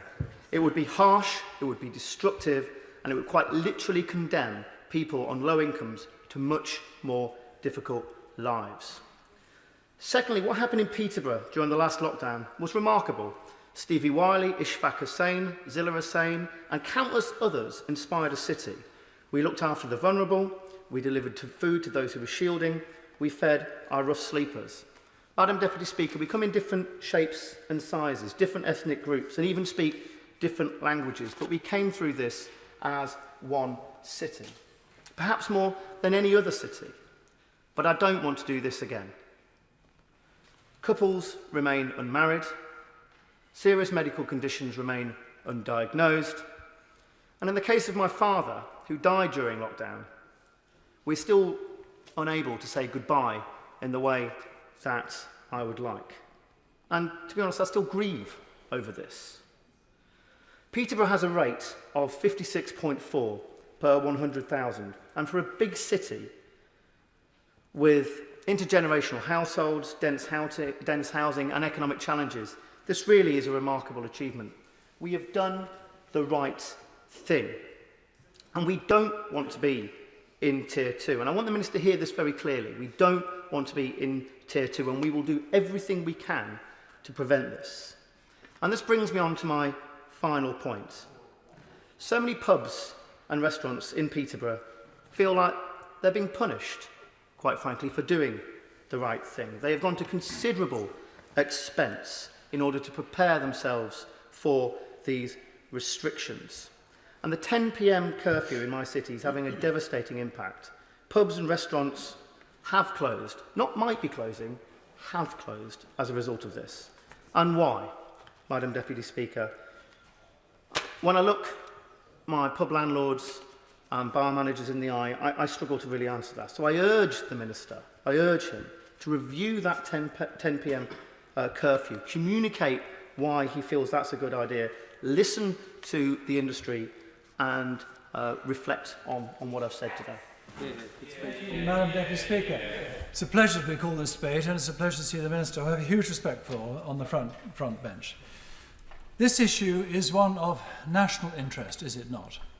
It's not party politics. This is what we as individual MPs think is best for our country. And MPs like me, who disagree with the government to a large extent, are not heretics. We don't want to let it rip. We don't want to see the elderly die. We're just trying to gauge as best we can what's best for our country. And just because one or two or a few of us disagree with the government does not mean to say we are violently opposed to what they are doing. We have huge, and I do, sympathy for the government. This is absolutely, we've never been here before. Never. But I ask myself every morning, and I've asked doctors and professionals, if we lock down the whole country again for 2 months, 3 months, 4 months, and COVID almost disappeared, what would happen when the door opened and we all came out again? That little virus would be there and saying, hello, I'm back. And it would again infect us all again, because it is a pandemic. This virus is not going to go away. And a professor I spoke to, who's working hard on a vaccine at Southampton Hospital only 2 days ago, his view was he was optimistic a vaccine could be found. That's great news. However, like all vaccines, they come with a health warning. They don't necessarily do the job. And vaccines in the past do not. Look at flu. Flu is still here. People who get the vaccine still get flu. Flu mutates. New vaccines have to be produced. So even if we get one, and I would welcome it, of course, that's very good news. But the pandemic is still going to be here. Now, is all this worth shutting the country down? And my honourable friend doesn't want to be in Tier 2. All tiers are, in effect, shutting down the economy in local areas to a lesser or greater extent. And we are paying, as a country, a terrible, terrible price. Economically, socially, mentally, financially, health. Millions of our constituents out there now are suffering in unimaginable ways. And I'll end with my parents, who sadly have passed away too. And I know for certain that were they alive now, they say, Richard, get up there, get the country going again, protect those like me as best you can, but for God's sake, get the country back on its feet. 1 minute, Diana Davison. Thank you, Madam Deputy Speaker. I know my time is very short, so I'll keep it very brief. The key point that I really want to get across is that obviously public health must be a priority, but what we mustn't forget behind all of those statistics are the real human stories behind every single one of them. So we look at the COVID deaths, but we also look at the economic impact that lockdown measures are having right across our country. And I've been banging the drum for our hospitality sector, pushing for additional support for that hospitality sector to protect those people who have spent their entire lives building up strong businesses that are really integral to their local communities, right in the heart of their local communities. I think of people like Christian Burns, people like Cheryl Jeffrey. We absolutely must do all we can to try and protect them as best we can as we move through this pandemic. Minister Edward Elgar. Thank you, Madam Deputy Speaker. And as honourable members will see, I have fewer than 6 minutes to respond, so regret that I may slightly disappoint the House that, untypically for me, I won't be able to take interventions, having agreed with the Chair to try to enable the maximum number of backbench contributions.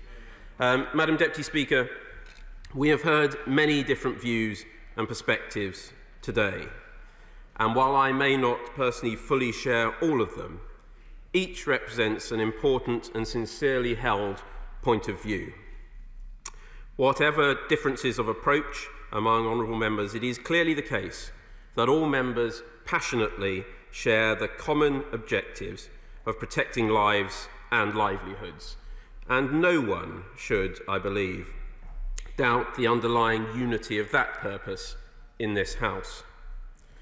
As the Secretary of State set out, we have seen rapidly rising levels of transmission and infection, followed with a lag time by rising hospitalisations, particularly in the North East and the North West, and sadly increasing levels of deaths. And I think it was my honourable friend, the member for Hyndburn, who pointed out that sadly this disease is now moving from younger people into older, more vulnerable age groups.